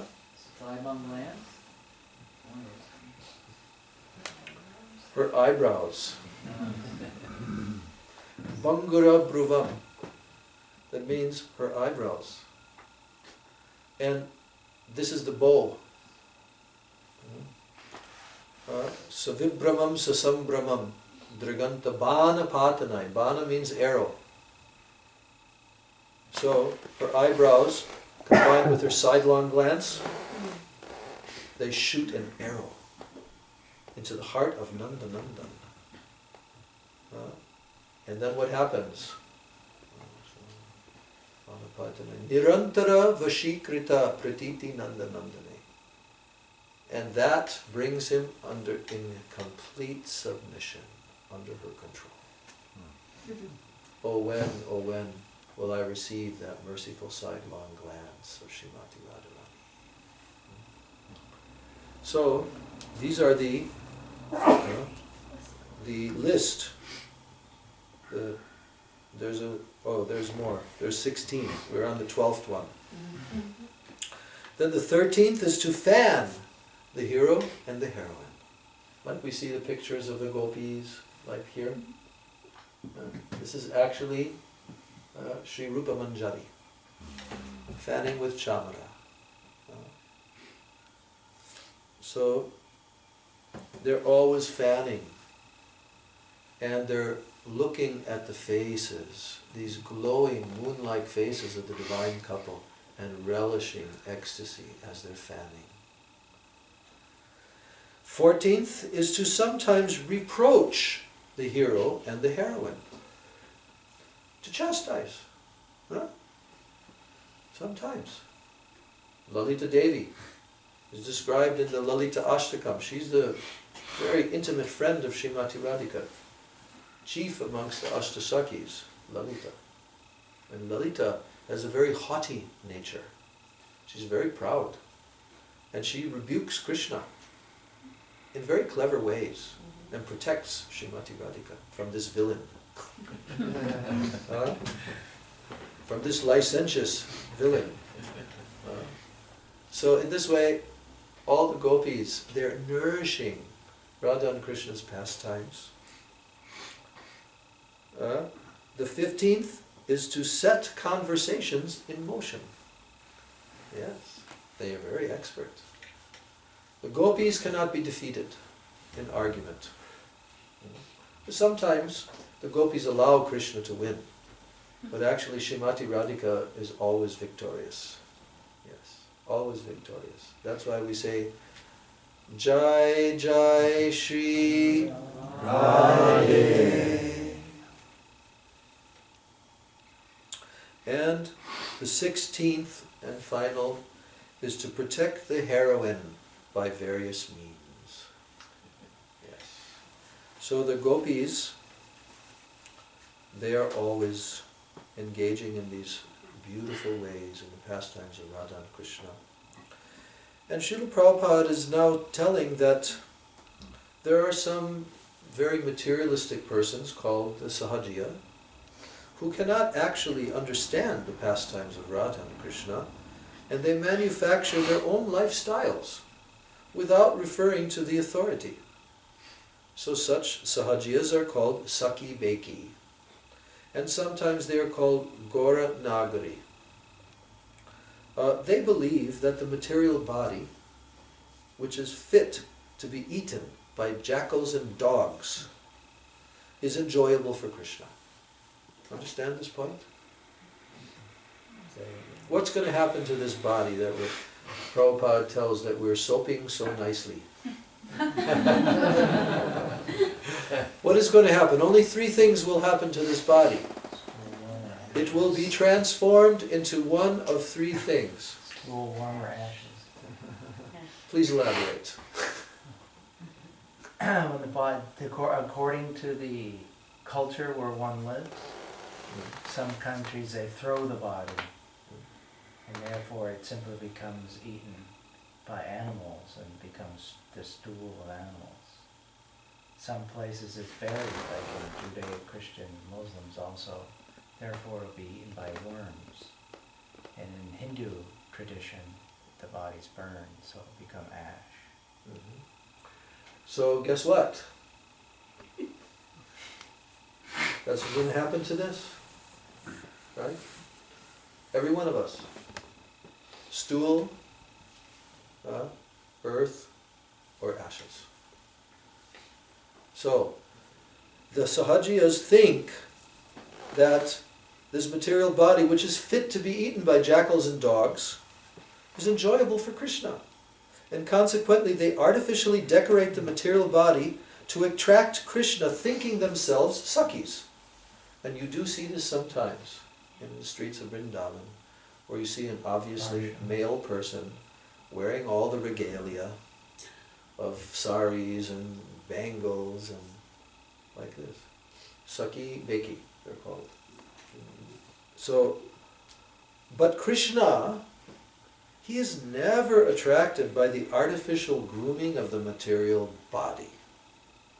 As far as Srimati Radharani and her gopis are concerned, their bodies, their homes, their dresses, their ornaments, endeavors, and their activities, they are all spiritual. All of these are meant to satisfy the spiritual senses of Krishna, because Krishna has spiritual senses, not material senses. Indeed, they are so pleasing and endearing to Sri Krishna that he is subjugated by the influence of Srimati Radharani and her friends. They have nothing to do with anything mundane within the 14 planetary systems of the universe. So although Krishna is attractive to everyone, he is nonetheless attracted by the gopis and Srimati Radharani. So one should not be misled by mental concoctions, supposing that his material body is perfect and deeming oneself a Saki. This is something like ahangra upasana. That means the Mayavadis who worship their own body as the supreme. So Jiva Goswami has cautioned mundaners to abstain from such conceptions. He also warns that thinking oneself to be one of the associates of the Supreme without following in the footsteps of the gopis is as offensive as thinking oneself to be the Supreme. So don't try to artificially impose and enter that I'm one of the associates of Krishna. No. Such thinking is an aparad, offense. So one has to practice living in Vrindavan by hearing about the talks of the gopis with Krishna. How the gopis speak with Krishna in the Srimad Bhagavatam, Gopi Geet, Venu Geet, Pranay Geet, like this. However, one should not consider himself a gopi, for this is offensive. Yes. So, the pastimes of Sri Radha and Krishna are self-effulgent. They are happiness personified. They are unlimited, and they're all-powerful. Even so, the spiritual humors of such pastimes are never complete without the gopis, the Lord's personal friends. The Supreme Personality of Godhead is never complete without his spiritual potencies, and therefore, unless one takes shelter of the gopis, one cannot enter into the company of Radha and Krishna. Who can be interested in their spiritual pastimes without taking their shelter? There is an inexplicable fact about the natural inclinations of the gopis. So now we're going to hear inexplicable fact about the natural swabhav, the natural inclinations of the gopis. And what is that? Krishna saha nija lilai nahi sakir man. The gopis never want to enjoy themselves with Krishna personally. Huh? This is a very significant point. It's an inexplicable fact, he's saying here. Sakir swabhav ek akatai katan. Very difficult to explain their nature, because in the material world it's quite the opposite. Right? The male or the female, they're always trying to enjoy themselves. So,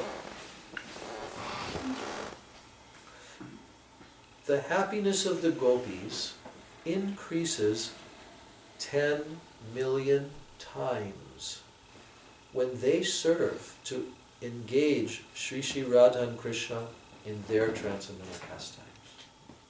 10 million times. Rather than directly engaging with Krishna. When they serve Radha and Krishna, 10 million times their happiness is increased. So, by nature, Srimati Radharani is just like a vine, a creeper of prem, prem lata, creeper of love of God. And the gopis are the twigs, the flowers, and the leaves of that creeper. And when the nectar of Krishna's pastimes is sprinkled on that creeper, then the happiness derived by the twigs, the flowers, and the leaves is 10 million times greater than that derived by the creeper itself. All the gopis, the personal friends of Srimati Radharani, are equal to her. Krishna is pleasing to the inhabitants of Braj Bhumi, just as the moon is pleasing to the lotus flower. His pleasure-giving potency is known as Paladini. of which the active principle is Srimati Radharani. She is compared to a creeper with newly grown flowers and leaves. And when the nectar of Krishna's pastimes is sprinkled on Srimati Radharani, then all her friends, the gopis, immediately appreciate the pleasure 100 times more than if they were sprinkled themselves. Actually, this is not at all wonderful. This is actually quoting from Rupa Goswami's book, I think it's Vidagdhamadava. Govinda Lilamrita. Govinda Lilamrita. And this is Chaitanya Chaitanya. Yes, but Ramananda Roy is quoting to Mahaprabhu, and he's explaining to Mahaprabhu, verse by verse, and he's explaining to answer Mahaprabhu's question, what is the process by which this can be attained? So now, although the gopis, Srimati Radharani's friends, they do not desire to enjoy themselves directly with Krishna.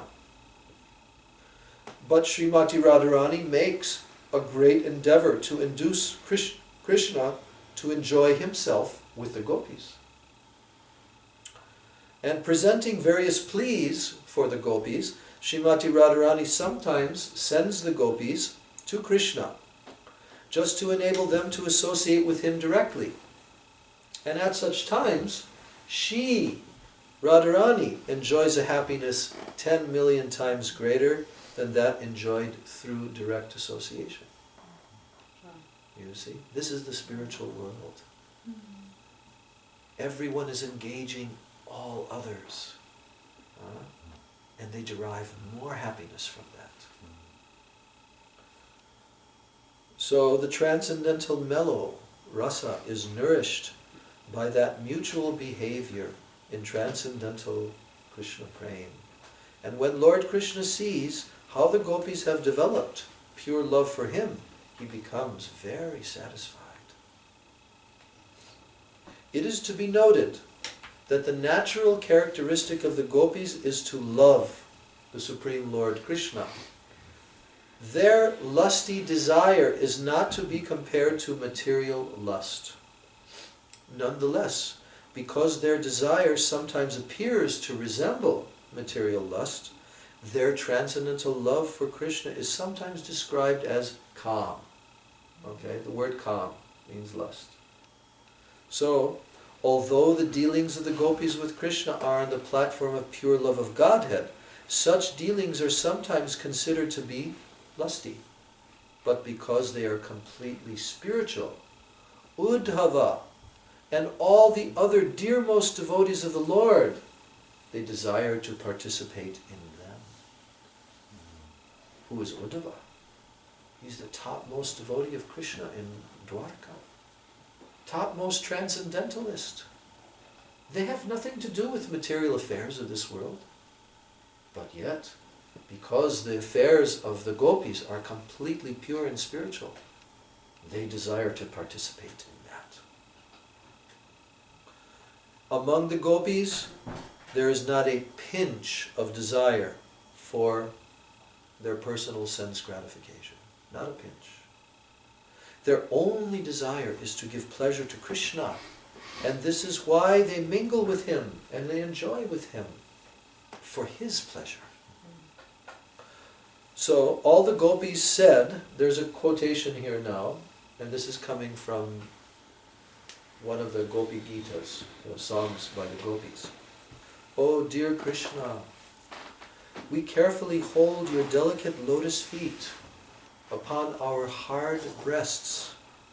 When you walk in the forest, your soft lotus feet are pricked by small bits of stone. We fear that this is paining you. Since you are our life and soul, our minds are very much disturbed when your lotus feet are pained. Now, this is a very famous quote from the Gopis' songs. They're always in their homes meditating on Krishna in the forest. And they're thinking, oh Krishna, his beautiful soft lotus feet. They're walking on these hard prickly little stones and like this. And they feel so much anxiety. And then they even think, oh, Krishna's feet are so soft, even if we hold them on our breasts, Our breasts are too hard for Krishna's feet. That is their praying. How they meditate on Krishna's transcendental desires. His spiritual form, his beautiful, sweet, fragrant, spiritual lotus feet and all of the parts of his body. They're completely meditating on him day and night, but not for their sense gratification, for Krishna's. You see. So one who is attracted, I'm almost at the end now. One who is attracted by that ecstatic love of the gopis does not care about popular opinion or regulative principles of Vedic life. Rather, he completely surrenders unto Krishna and renders service unto him. If one worships the Lord on the path of spontaneous love and goes to Vrindavan, he receives the shelter of Brajendra Nandan, the son of Nanda Maharaj. Raganu marge tare bhaje jay jan, say jan pai braje brajendra nandan. Anyone who worships Krishna in this Raganuga Marg, this pathway of spontaneous love, and goes to Vrindavan, then he receives the shelter of Brajendra Nandan, the son of Nanda Maharaj. And those saintly persons, in his liberated stage, the devotee is attracted by one of the 5 rasas in the transcendental loving service of the Lord. One of the 5. And as he continues to serve the Lord in that transcendental mood, he attains a spiritual body to serve Krishna in Goloka Vrindavan.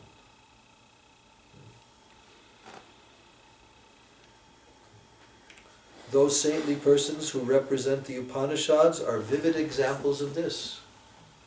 By worshipping the Lord on the path of spontaneous love, they attain the lotus feet of Brajendra Nandan, the son of Nanda Maharaj. And then it's quoting here from the Srimad Bhagavatam, at the very end of the Srimad Bhagavatam, when the personified Vedas are praying to Krishna, at the end of the 10th canto, 87th chapter. It says here, the Vedas personified are telling, great sages, they conquer the mind and the senses by practicing mystic yoga and controlling the breath. And thus, engaging in mystic yoga, they see the supersoul within their hearts, and they ultimately enter into the impersonal Brahman. But even the enemies of the Supreme Personality of Godhead attain the position, that position, simply by thinking of the Supreme Lord. So what the yogis are trying to attain, even the enemies are obtaining. However, the damsels of Braja, the gopis, being attracted by the beauty of Krishna, simply wanted to embrace him and his arms, which are like serpents. And thus the gopis ultimately tasted the nectar of the lotus feet of the Lord.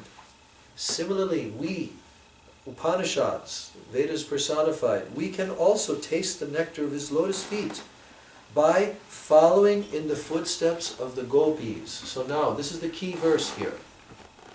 The Bhagavatam itself, the Vedas personified are saying, we can attain that by following in the footsteps of the gopis. This is the message that Ramananda Roy is giving to Chaitanya Mahaprabhu. Only by this can one obtain that position of service to Radha and Krishna. And in that verse, there is a word called samadrisha, which means following the mood of the gopis. So the word sama means that the Shrutis attained bodies like those of the gopis.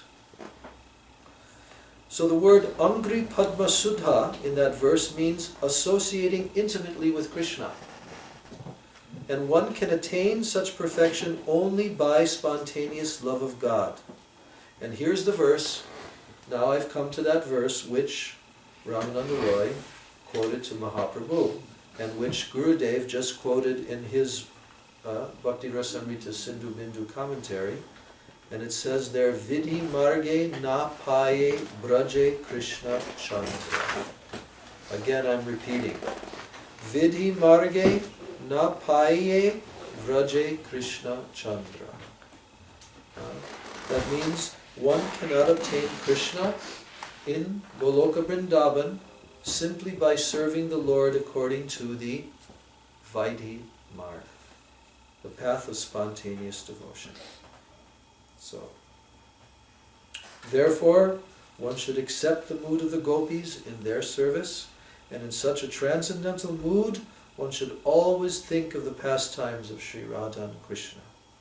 After thinking of Radha and Krishna and their pastimes for a long time, and after getting completely free from material contamination, one is transferred to the spiritual world. And there the devotee attains an opportunity to serve Radha and Krishna as one of the gopis. And unless one follows in the footsteps of the gopis, he cannot attain the service of the lotus feet of Krishna, the son of Maharaj Nanda. If one is overcome by knowledge of the Lord's opulence, he cannot attain the Lord's lotus feet even though he is engaged in the pathway of bhakti. So, in this way, this conversation of Ramananda Roy and Chaitanya Mahaprabhu culminated in this description, and Mahaprabhu and Ramananda Roy, there's a few more verses, but when they completed this, they embraced one another and fainted. They fainted. And then Ramananda Roy said, "Oh, please remain here for at least 10 more days. More, so we can continue." Mahaprabhu said, "What to speak of 10 days? I want you to live with me for the rest of my life." And that's exactly what happened. Ramananda Roy gave up his government service and came to Puri and became the most intimate associate of Mahaprabhu with Swarup Damodar Goswami, day and night, day and night, day and night for 18 years. Like elucidating and singing beautiful songs and shlokas to augment the different moods and feelings of Chaitanya Mahaprabhu. So this is the culmination. Although we are very low and very far below, but we should see above our heads this great, great supreme goal. And we should try to anticipate in our sadhan bhajan. Not try to artificially enter, but thinking of this, meditating upon this, singing these various songs. This will enhance and it will sprinkle so much nectar into our hearts. This is why our acharyas have given all this nectar. So in this way, the discussion of the Bhakti Rasamrita Sindhu Bindu actually opens up the entire Chaitanya Charitamrita. Srila Rupa Goswami, in his book, Bhakti Rasamrita Sindhu, the ocean of the nectar of Bhakti Rasa, he is giving this entrance into that realm for us. So we should taste this. We should try to always be relishing and tasting this nectar in our devotional lives, in the association of Vaishnavas who are trying to properly and carefully approach this transcendental subject matters. And then our lives will definitely approach that supreme goal of life one day. In one lifetime, in one day, it is going to come to all of us, because we've come under the shelter of the Rupanuga gurus of this sampradaya. So it must come to us one day.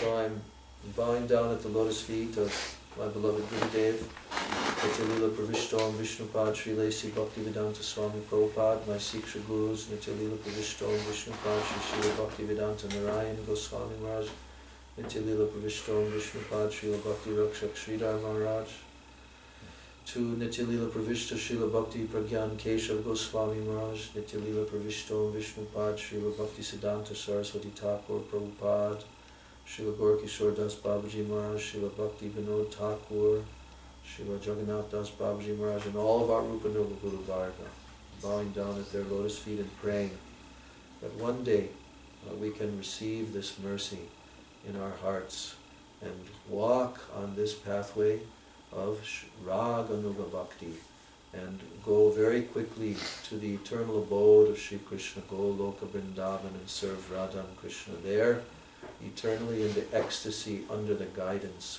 of the Supreme Gopis. Vancha kalpatarubhishcha kripa sindhubhya patitam Shri Chaitanya Charitamritam ki jai, Shri Krishnadas Kaviraj Goswami Pada ki jai, Jai Shri Shri Radha Govinda Lila ki jai, Srila Gurudeva ki jai, Srila Prabhupada ki jai, Sri Rupanuga Guru Varga ki jai, Sachinandana Gaura Hari ki jai, Sri Nityananda Mahajana ki jai, Sri Panchatattva ki jai, Harinama Sankirtana ki jai, Harinam Mahamantra ki jai, Ananta Koti Vaishnava Vrinda ki jai, Samagata Gaur Bhakta Vrinda ki jai, Nitai Gaur Premanande, Hari Nitai Gaur Premanande, Hari Nitai Gaur Premanande. Hare Krishna, Krishna Krishna, Hare Hare, Hare Rama, Hare Rama, Rama Rama, Hare Hare, Hare Krishna, Krishna Krishna, Hare Hare, Hare Rama, Hare Rama, Rama Rama, Hare Hare, Hare Krishna, Krishna Krishna, Hare Hare, Hare Rama, Hare Rama, Rama Rama, Hare Hare, Hare Krishna, Krishna Krishna, Hare Hare, Hare Rama, Hare Rama, Rama Rama, Hare Hare, Hare Krishna, Krishna Krishna, Hare Hare, Hare Rama, Hare Rama, Rama Rama, Hare Hare, Hare Krishna, Krishna Krishna, Hare Hare, Hare Rama,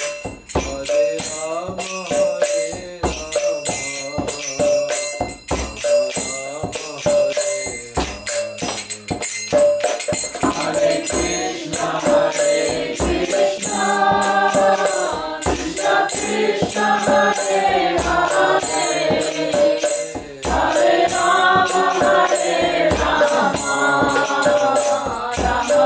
Rama, Hare Rama, Rama Rama, Hare Hare, Hare Krishna,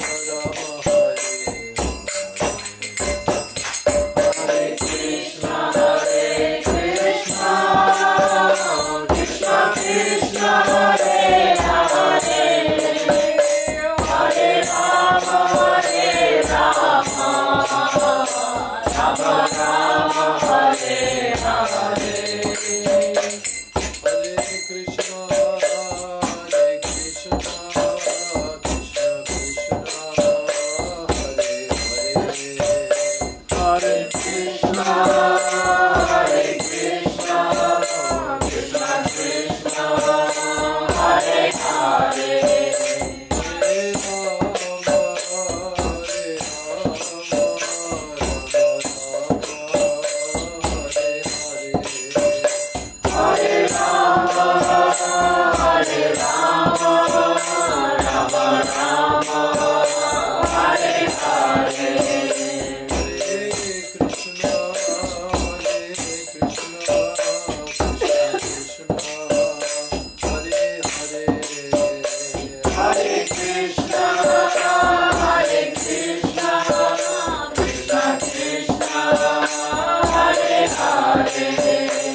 Krishna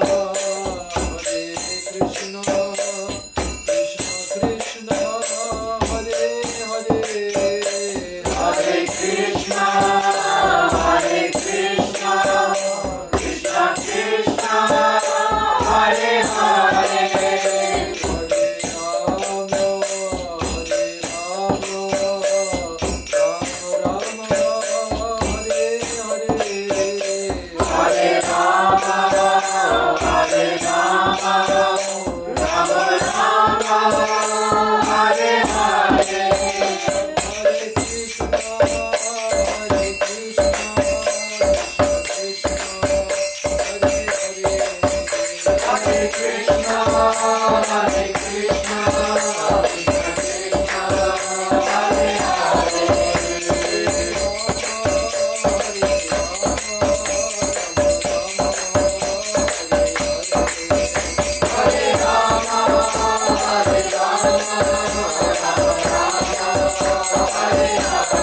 Parita Shri Guru Gauranga Gandharvika Giridhari Shri Radha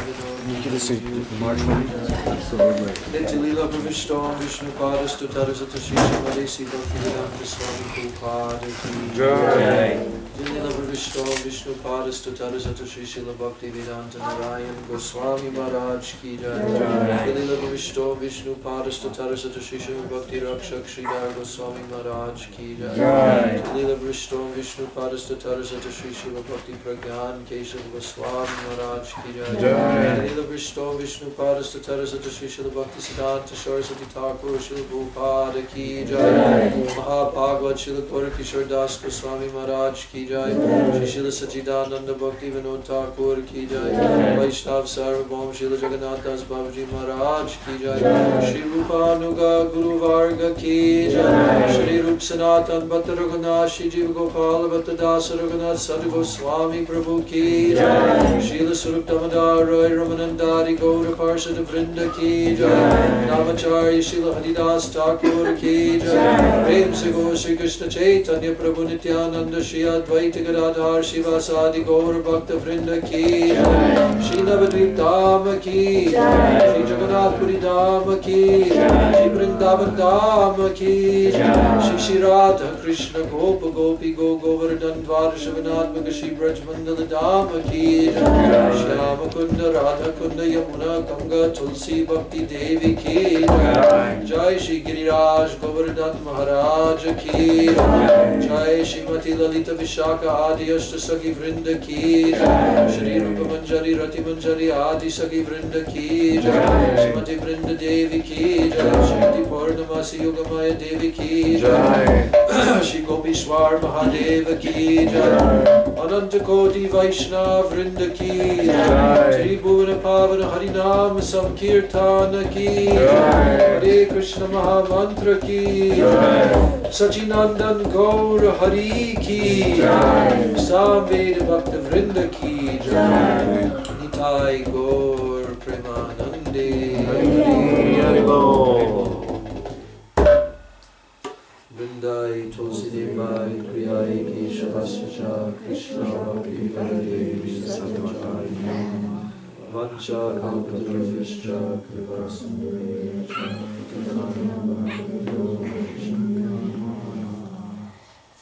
All glory to the assembled devotees.